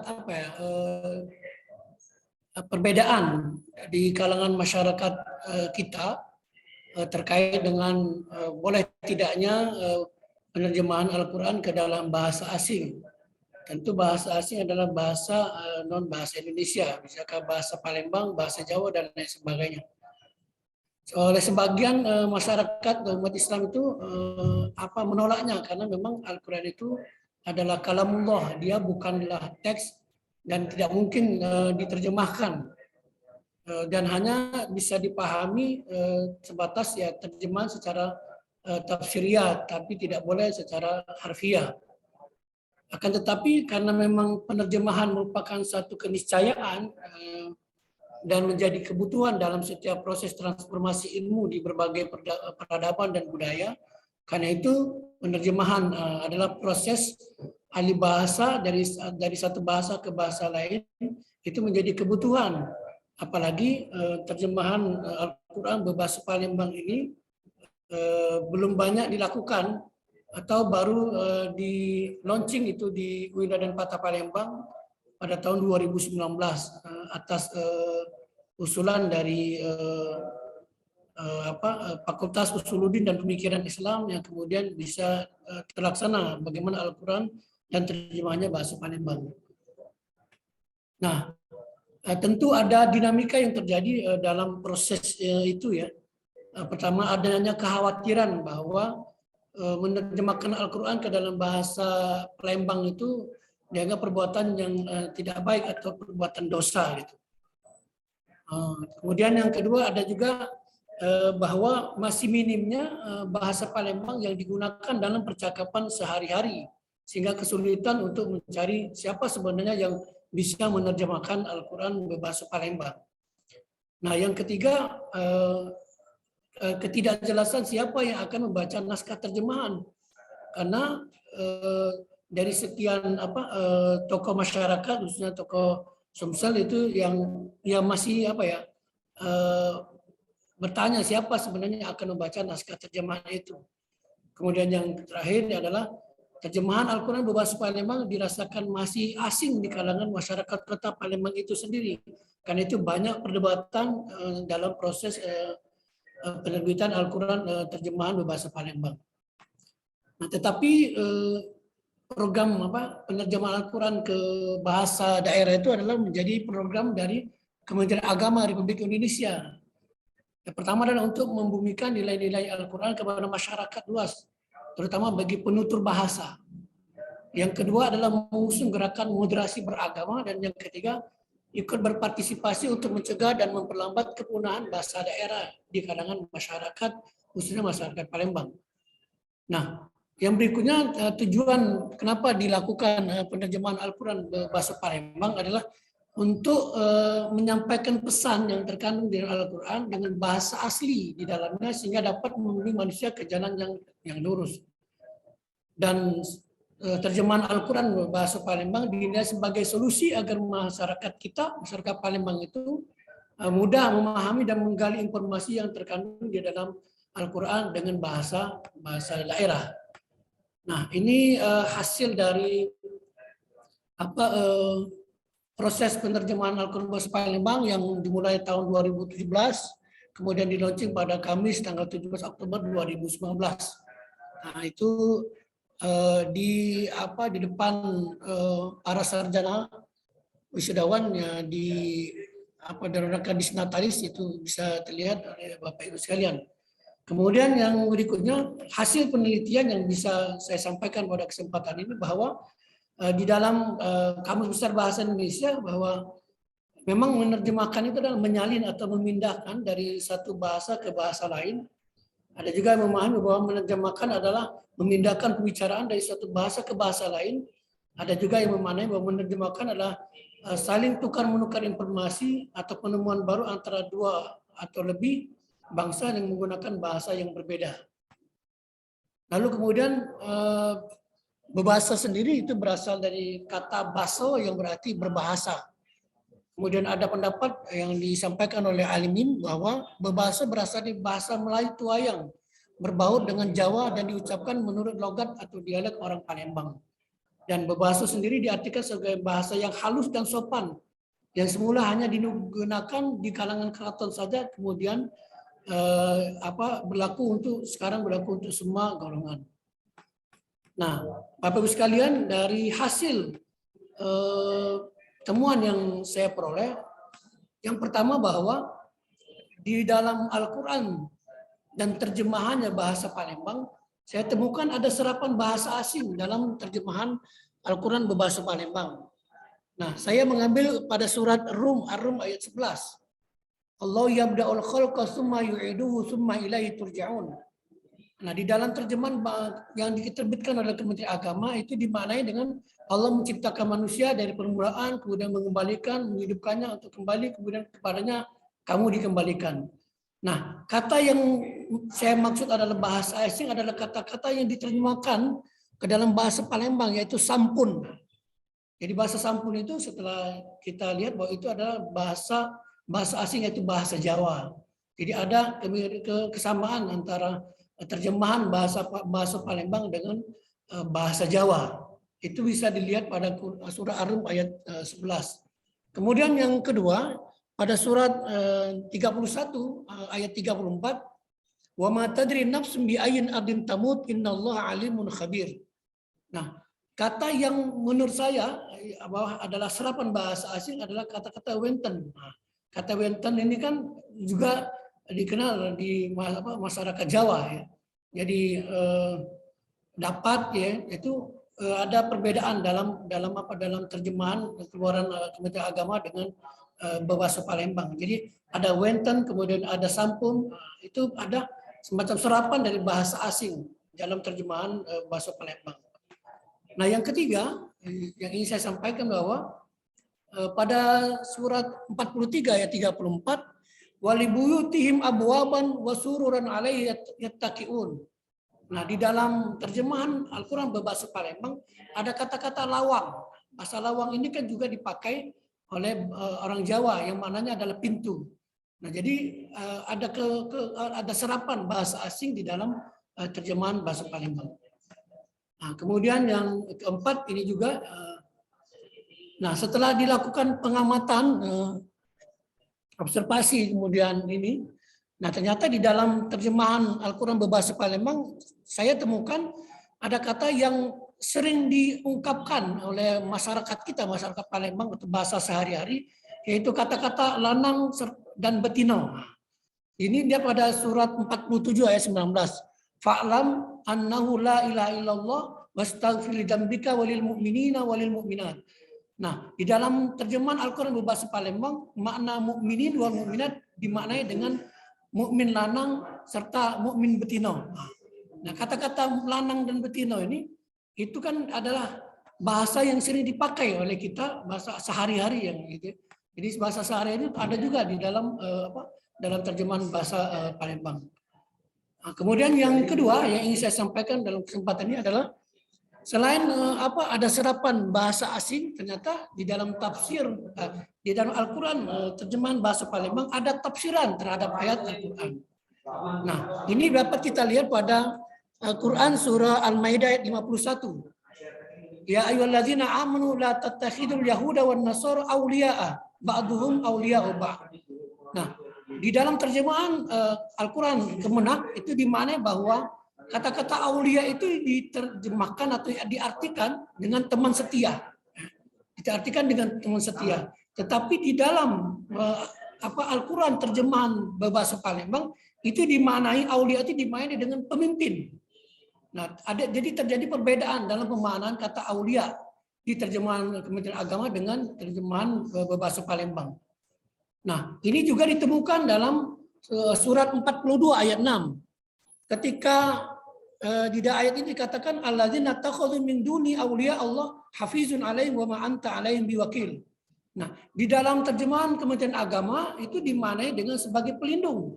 Kata-kata aulia itu tadi. Beda dengan pada surat sebelumnya Al-Maidah 51. Nah, di sini ternyata di terjemahan Al-Qur'an berbahasa Palembang kata aulia itu dimaknai dengan pelindung-pelindung. Ya. Jadi ada perbedaan. Yang pertama itu adalah pemimpin, yang kedua kata aulia itu dimaknai dengan pelindung. Jadi ada penafsiran terhadap kata yang ada di dalam Al-Qur'an. Nah, yang ketiga yang ingin saya sampaikan bahwa di dalam nomor 1 dan nomor 2 tadi, maka menunjukkan bahwa Al-Qur'an terjemahan bahasa Palembang tidak hanya menerjemahkan, akan tetapi berfungsi sebagai tafsiran terhadap makna kata tertentu di dalam Al-Quran. Nah, ini sebagaimana yang saya sampaikan tadi bahwa kata-kata aulia dimaknai dengan pelindung dan pemimpin, tetapi di terjemahan Kementerian Agama dimaknai teman setia. Yang kedua, soal kata hakim pada Quran surah 44 ayat 4 itu ditafsirkan dengan hakim itu adalah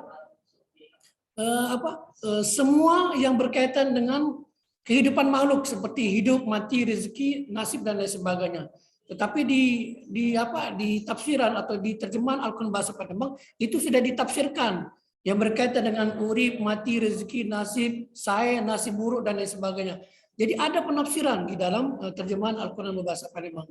Karena itu kesimpulan dari tulisan saya ini bahwa fungsi terjemahan Al-Quran berbahasa Palembang digunakan sebagai penegasan terhadap maksud ayat sehingga dapat dipahami oleh pembacanya, tetapi juga berfungsi sebagai tafsiran pada sebagian ayat untuk memperjelas makna ayat yang terdapat di dalam Al-Quran. Mungkin itu yang bisa saya sampaikan, Ibu Moderator, Ibu Wil Albab, yang terkait dengan apa yang menjadi tulisan saya. Mudah-mudahan ada manfaatnya. Assalamualaikum warahmatullahi wabarakatuh. Waalaikumsalam warahmatullahi wabarakatuh. Terima kasih Bapak Kusnadi dari Fakultas Dakwah dan Ilmu Komunikasi ya, UIN Raden Patah Palembang. Mungkin kita satu lagi ya Bapak Ibu ya. Ibu Putri Setianingsih ini baru nanti kita sesi tanya jawab ya, karena Bapak seperti Bapak Mas Huri dan narasumber yang lain belum join di ruang Zoom ini, jadi kita habiskan dulu satu.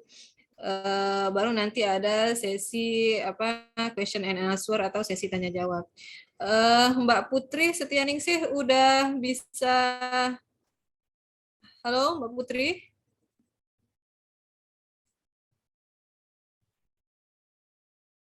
Halo Mbak Putri.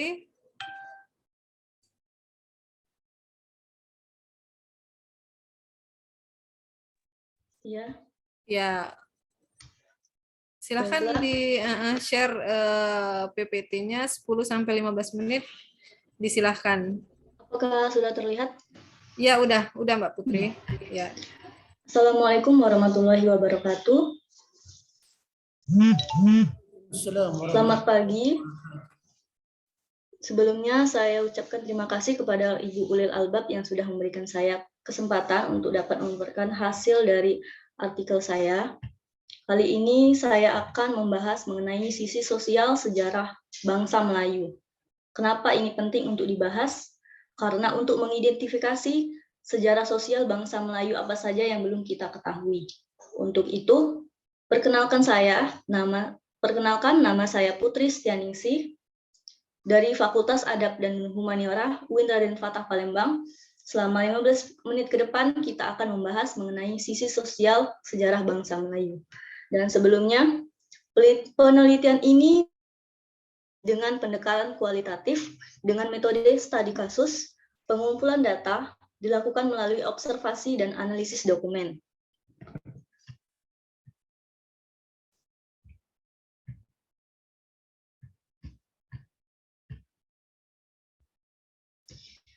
Apa itu budaya Melayu?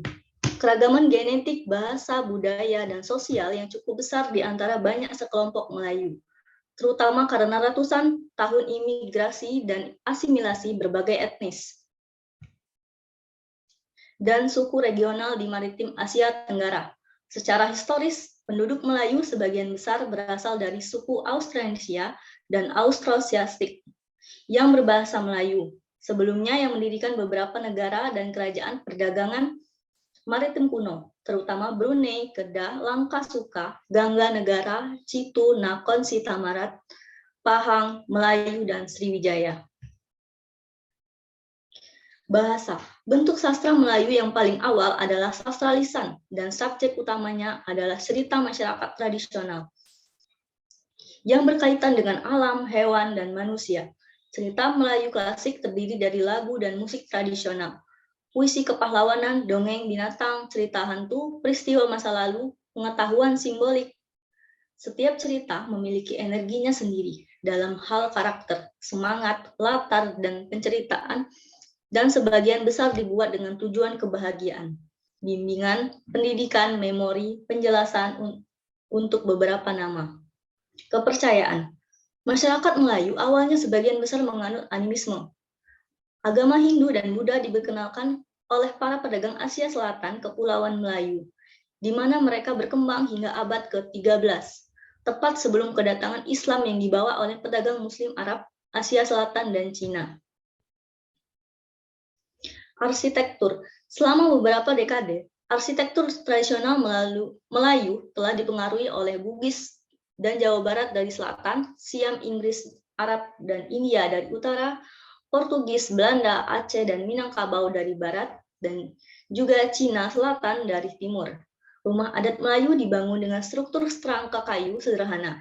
Mereka memiliki atap bernada, beranda di depan, langit-langit tinggi, banyak bukaan di dinding untuk jendela, dan sering dihiasi dengan kayu yang rumit. Estetika dan kualitas gesekan kayu Melayu dimaksudkan untuk menjadi indikator visual dari peringkat dan status sosial pemiliknya sendiri. Masakan.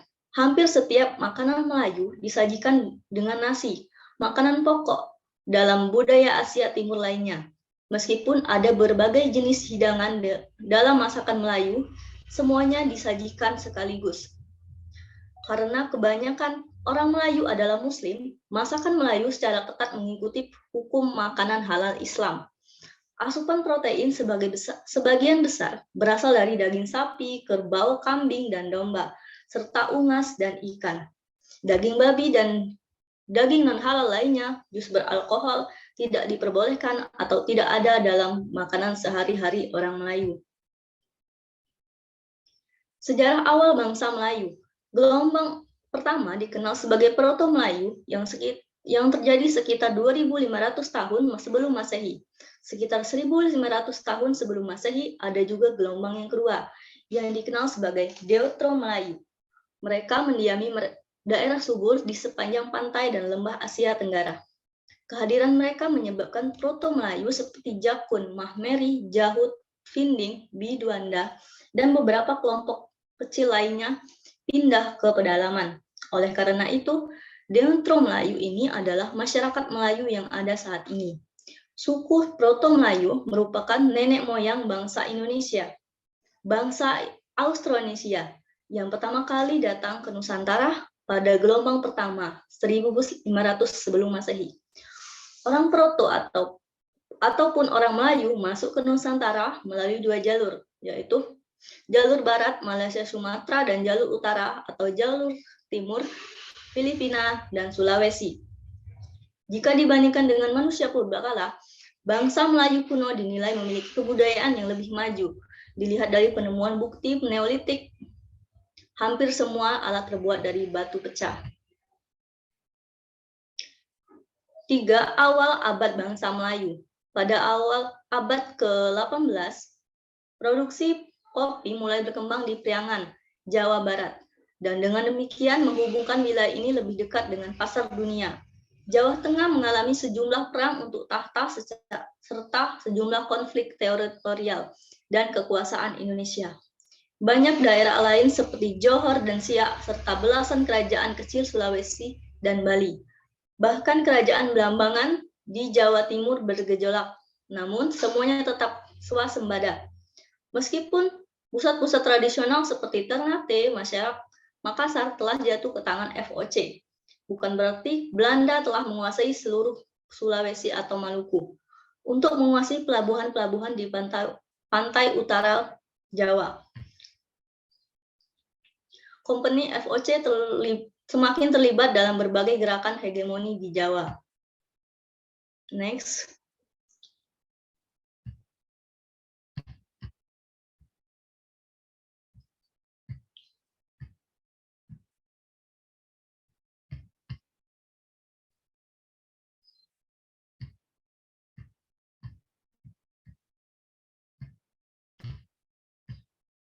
Sebenarnya, ya, fakta menarik tentang suku Melayu.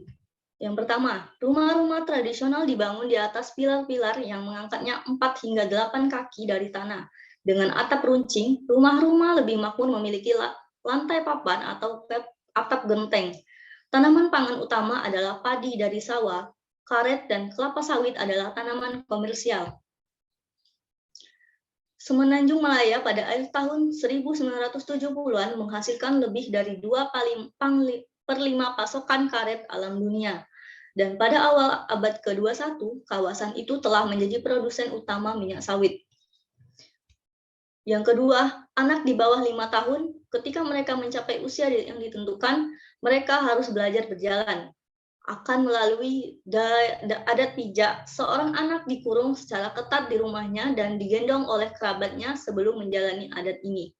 Tujuan utama dari adat ini adalah untuk melindungi anak agar kerabatnya mengetahui perubahan terpenting yang dialami anak, yaitu pengasuhan ibu menjadi pengasuhan kolektif, yang artinya keluarga adat Melayu meluas sampai ke pelosok desa. Setiap orang dewasa dapat menegur atau mendisiplinkan setiap anak yang pergi tersesat. Terakhir, yaitu kesimpulan.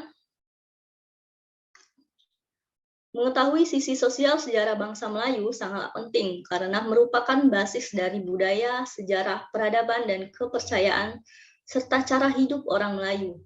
Dari segi sejarah dan peradaban, orang Melayu merupakan kelompok pelaut dan pedagang yang pernah menjadi kekuatan dominan.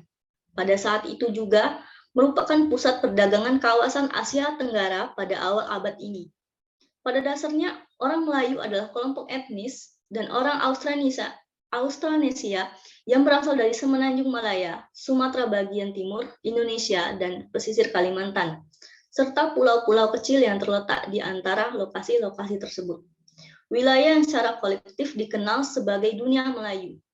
Lokasi-lokasi ini sekarang menjadi bagian dari Brunei dan Malaysia, dua negara bangsa Melayu terbaru, Indonesia, Singapura, dan Thailand Selatan. Daerah ini merupakan pusat pelabuhan dan perdagangan ke pedagang asing seperti India, Cina, dan Arab. Peninggalan budaya di Semenanjung Malaya diyakini merupakan hasil benturan budaya asing dan juga hasil kreativitas masyarakat setempat. Budayanya juga masih berlandaskan prinsip Islam meskipun unsur-unsurnya masih ada. Demikianlah yang bisa saya sampaikan. Apabila ada salah-salah kata, saya mohon maaf. Kepada Allah saya mohon ampun. Wabillahi taufiq wal hidayah. Wassalamualaikum warahmatullahi wabarakatuh.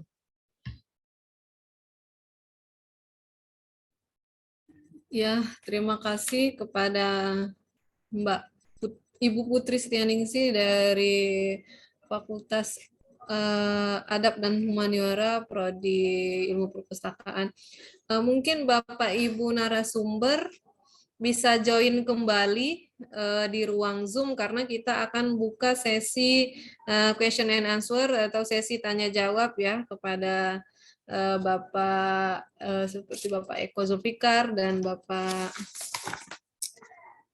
Mbak Ibu Diani Parades Pratiwi, dipersilakan untuk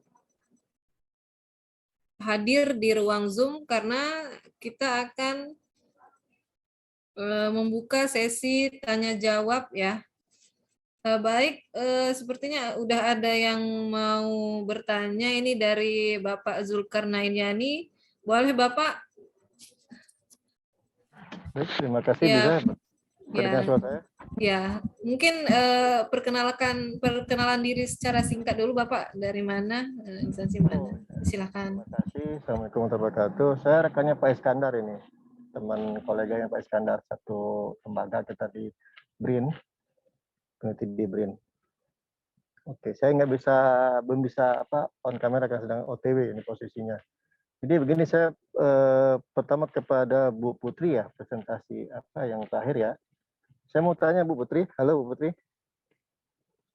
Bu Putri, masih ada di tempat? Halo Bu Putri. Bu Putri, halo Bu Putri. Halo Bu Putri. Disilakan pertanyaannya dulu Pak, mungkin. Ya, saya mau bertanya Bu Putri sebentar, saya mau tanya sama dia gitu. Karena begini, terkait masalah referensi yang dipakai oleh Bu Putri, saya mau tanya. Oh gitu. Halo Bu Iya. Putri, ini enggak ini dia, enggak apa. Nggak usah. Ada Bu Putrinya, ada Bu Putrinya. Halo Bu Putri. Bu Putri. Halo Ibu Putri Setia. Bisa, iya kayaknya ini. Aduh, saya mau konfirmasi referensi dipakai sama dia karena ada logika yang melompat dalam presentasinya tadi. Bicara tentang abad ke berapa tadi sebelum Masehi, langsung loncat ke abad 21, abad 20. Itu bagi saya logika yang tidak runut dan tidak tersistematis. Dalam masalah Melayu ya harus konsisten, ketika bicara masalah sebelum Masehi ya bicara tentang kondisi bagaimana kondisi sosial budaya masyarakat Melayu sebelum Masehi, atau bicara pada abad keberapa. Jadi kan biar lebih jelas gitu, karena ini bahasanya sangat luas sekali. Jadi saya bingung ini mau dikomentarinya apa gitu kan. Terus juga referensinya pakai referensi siapa gitu kan. Itu yang maka saya pengen interaktif dengan Bu Putri. Itu yang pertama Bu Putri. Yang kedua ke Pak Abdul Ghafur terkait masalah eksistensi pembelajaran aksara Arab Melayu. Kalau sekarang Pak Abdul Ghafur, halo? Ada Pak Abdul Ghafur? Ya Pak. Iya, itu kalau kita di dunia filologi itu dikenal dengan aksara Jawi. Kalau aksara Arab Melayu ya, aksara Arab bahasanya Melayu itu kita bisa bicaranya aksara Jawi. Kalau aksara Arab bahasanya Jawa atau bahasa Sunda segala macam itu disebut dengan aksara Pegon. Jadi mungkin lebih tepat pakai menggunakan aksara Jawi. Kalau dalam paper itu menggunakan aksara Jawi bukan aksara Arab Melayu. Itu yang pertama. Yang kedua, berbicara masa eksistensi tersebut itu sesi belum begitu melihat secara utuh presentasi Bapak tadi gitu kan, terus masih membingungkan. Terus apa yang jadi solusinya seperti apa? Itu yang kedua. Yang ketiga, ketika belajar aksara Jawi itu kan ada abad-abadnya. Ketika membaca aksara Jawi dalam manuskrip abad ke-6, 7, 8 atau abad ke-18 itu pasti akan ada perbedaan. Seperti yang Bapak katakan tadi ketika kata pulang. Itu pada abad keberapa berbeda dengan abad sekian.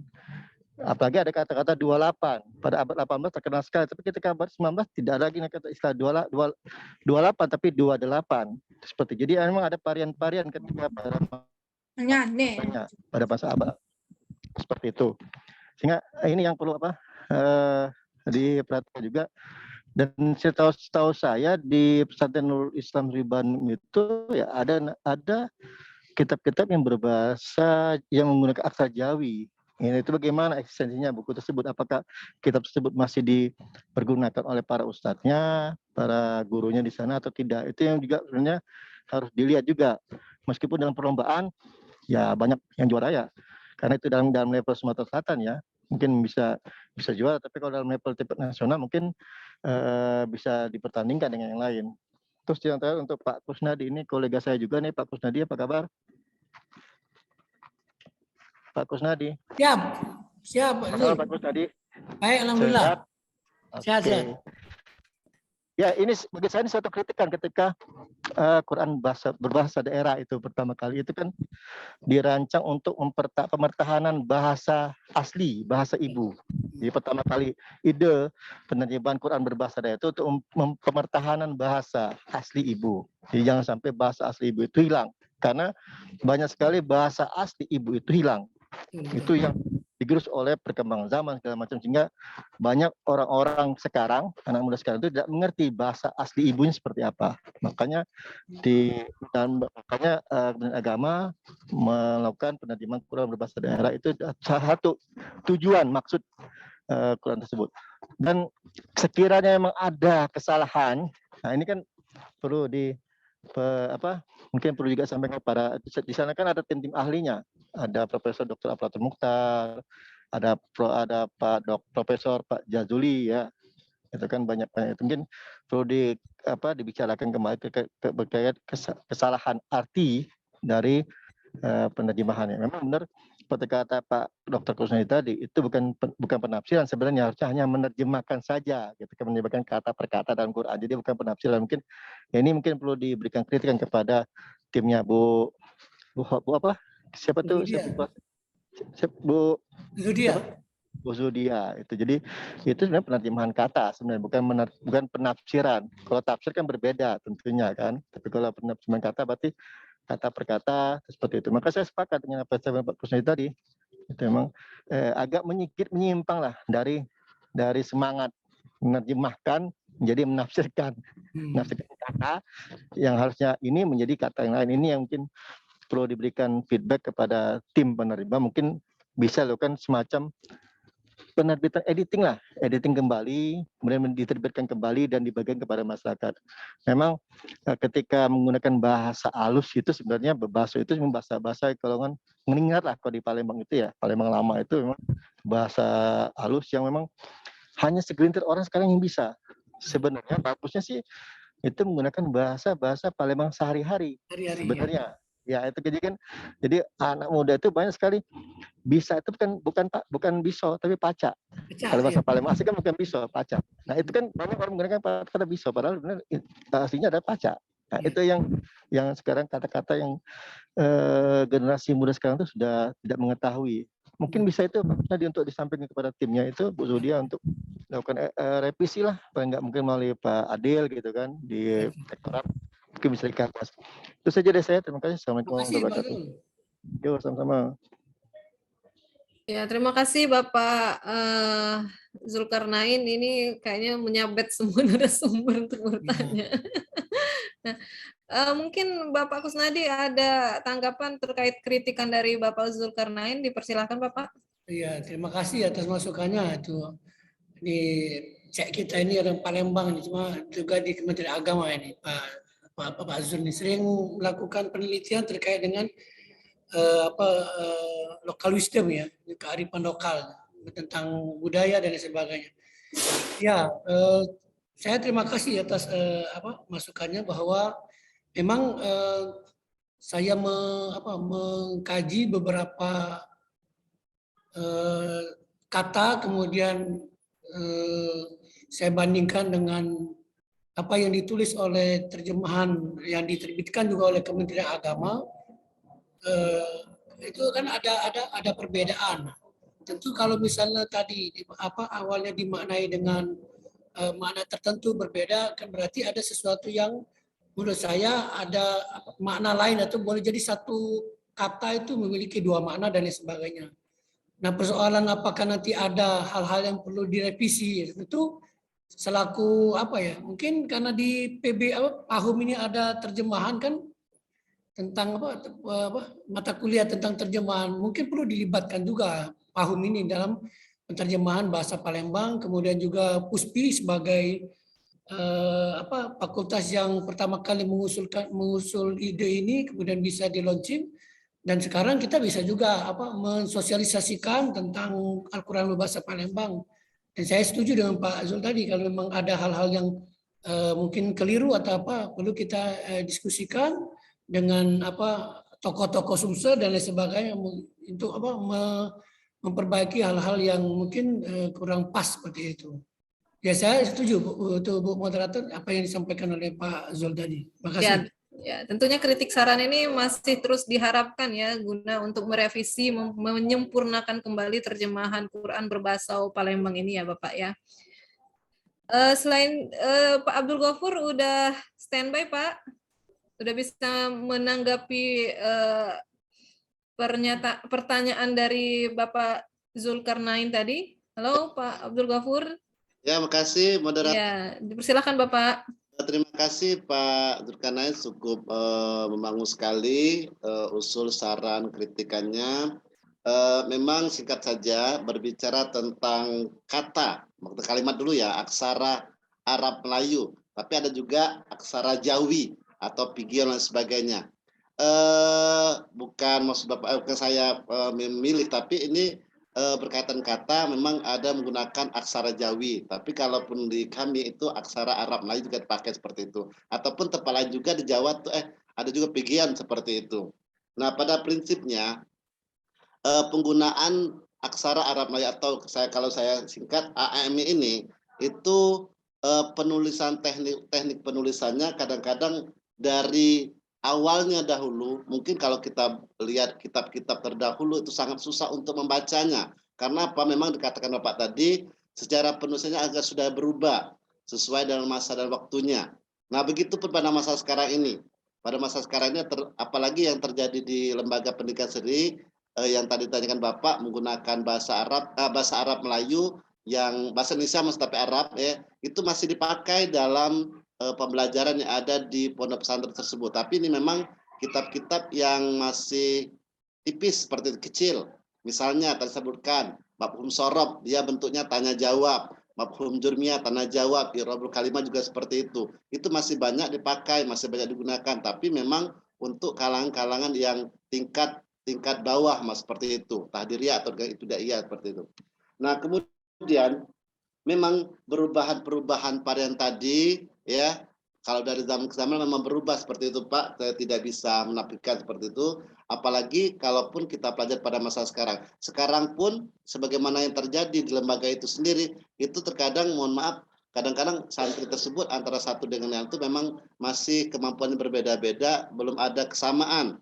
Karena inilah mungkin salah satu permasalahan yang ada, makanya insya Allah dicari solusinya, mungkin dengan memberikan panduan khusus. Nah, memberikan panduan khusus untuk bagaimana tata cara penulisan. Mungkin di makalah insya Allah ada, dia sudah dikirim ke panitia, mungkin bagaimana ketika bertemu dengan huruf alif dan lain sebagainya seperti itu, atau bertemu huruf iya dan lain sebagainya. Karena pada prinsipnya ada kadangkala yang menuliskan aksara Arab Melayu ini kadangkala masih berharokat, padahal ada juga tidak seperti itu. Makanya berbeda-beda. Yang pasti yang membacanya bisa seperti itu.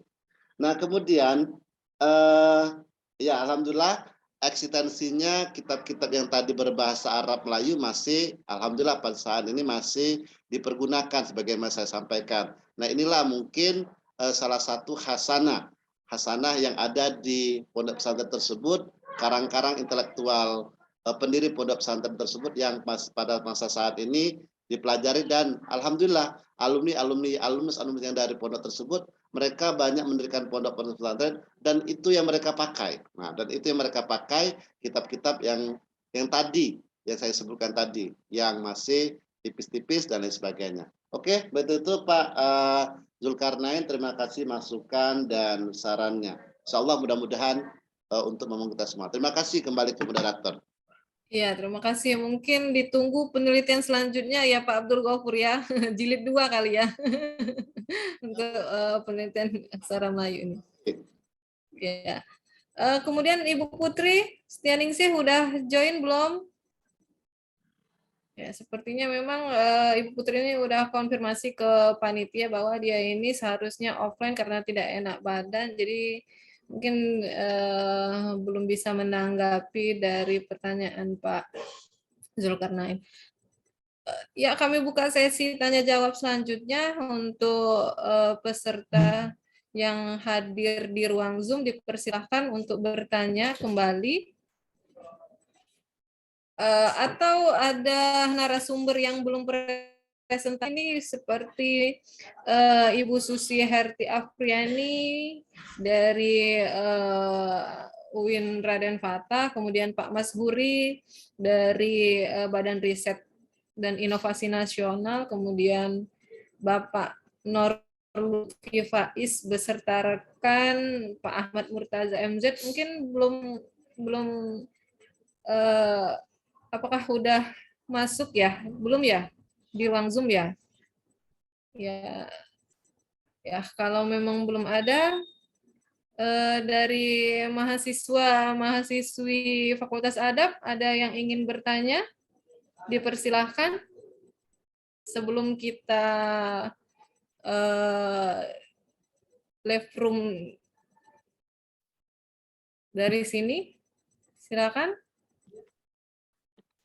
Oke, sekedar informasi Bapak Ibu narasumber bahwa link untuk daftar hadir sudah kami sediakan di kolom chat, ya Bapak Ibu bisa mengaksesnya di sana. Kemudian untuk sertifikat kami menunggu full paper ya Bapak Ibu ya. Jadi jika Bapak Ibu belum menyelesaikan full paper, kami belum bisa memberikan sertifikat narasumber dari Fakultas Adab. Namun jika Bapak Ibu sudah submit full paper ke link yang sudah disediakan, boleh juga ke email ISA. Kami memberikan sertifikatnya itu melalui email dari Bapak Ibu ya.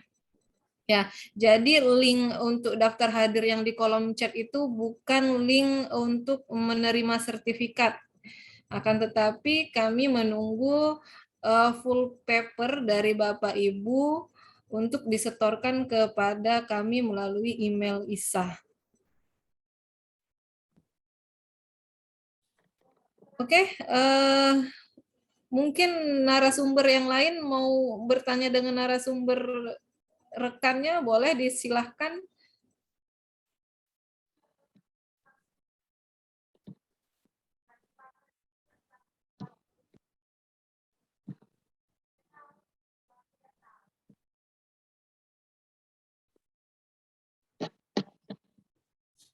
Ini moderator. Ya, Bapak. Mohon maaf saja, hanya konfirmasi saja. Ini Ya. ada informasi ya, kita harus tinggalkan room ya. Gimana nih? Iya, kalau memang di sini sudah selesai, maka kita akan tinggalkan room dan menuju ruang room utama, Bapak. Makanya saya di sini menunggu jikalau ada pertanyaan lagi dari peserta ataupun narasumber untuk bertanya, saya tunggu ini. Kemudian jika ada pertanyaan lagi dari Bapak narasumber mengenai sertifikat dan proceeding, kami persilahkan. Untuk hasil Turnitin ya Bapak Ibu narasumber nanti akan kami share di grup ya. Itu kalau nggak salah sekitar 25%. Silahkan langsung diperbaiki. Dalam waktu 3-4 hari kami menunggu hasil full papernya untuk diterbitkan di proceeding kami. Kemudian untuk paper yang terbaik itu akan dimasukkan ke jurnal kami, Jurnal Tamadun Tersinta 4. Ya, sepertinya tidak ada pertanyaan ya Bapak Ibu. Kami persilahkan untuk meninggalkan room ini dan bergabung ke room utama. Dipersilahkan.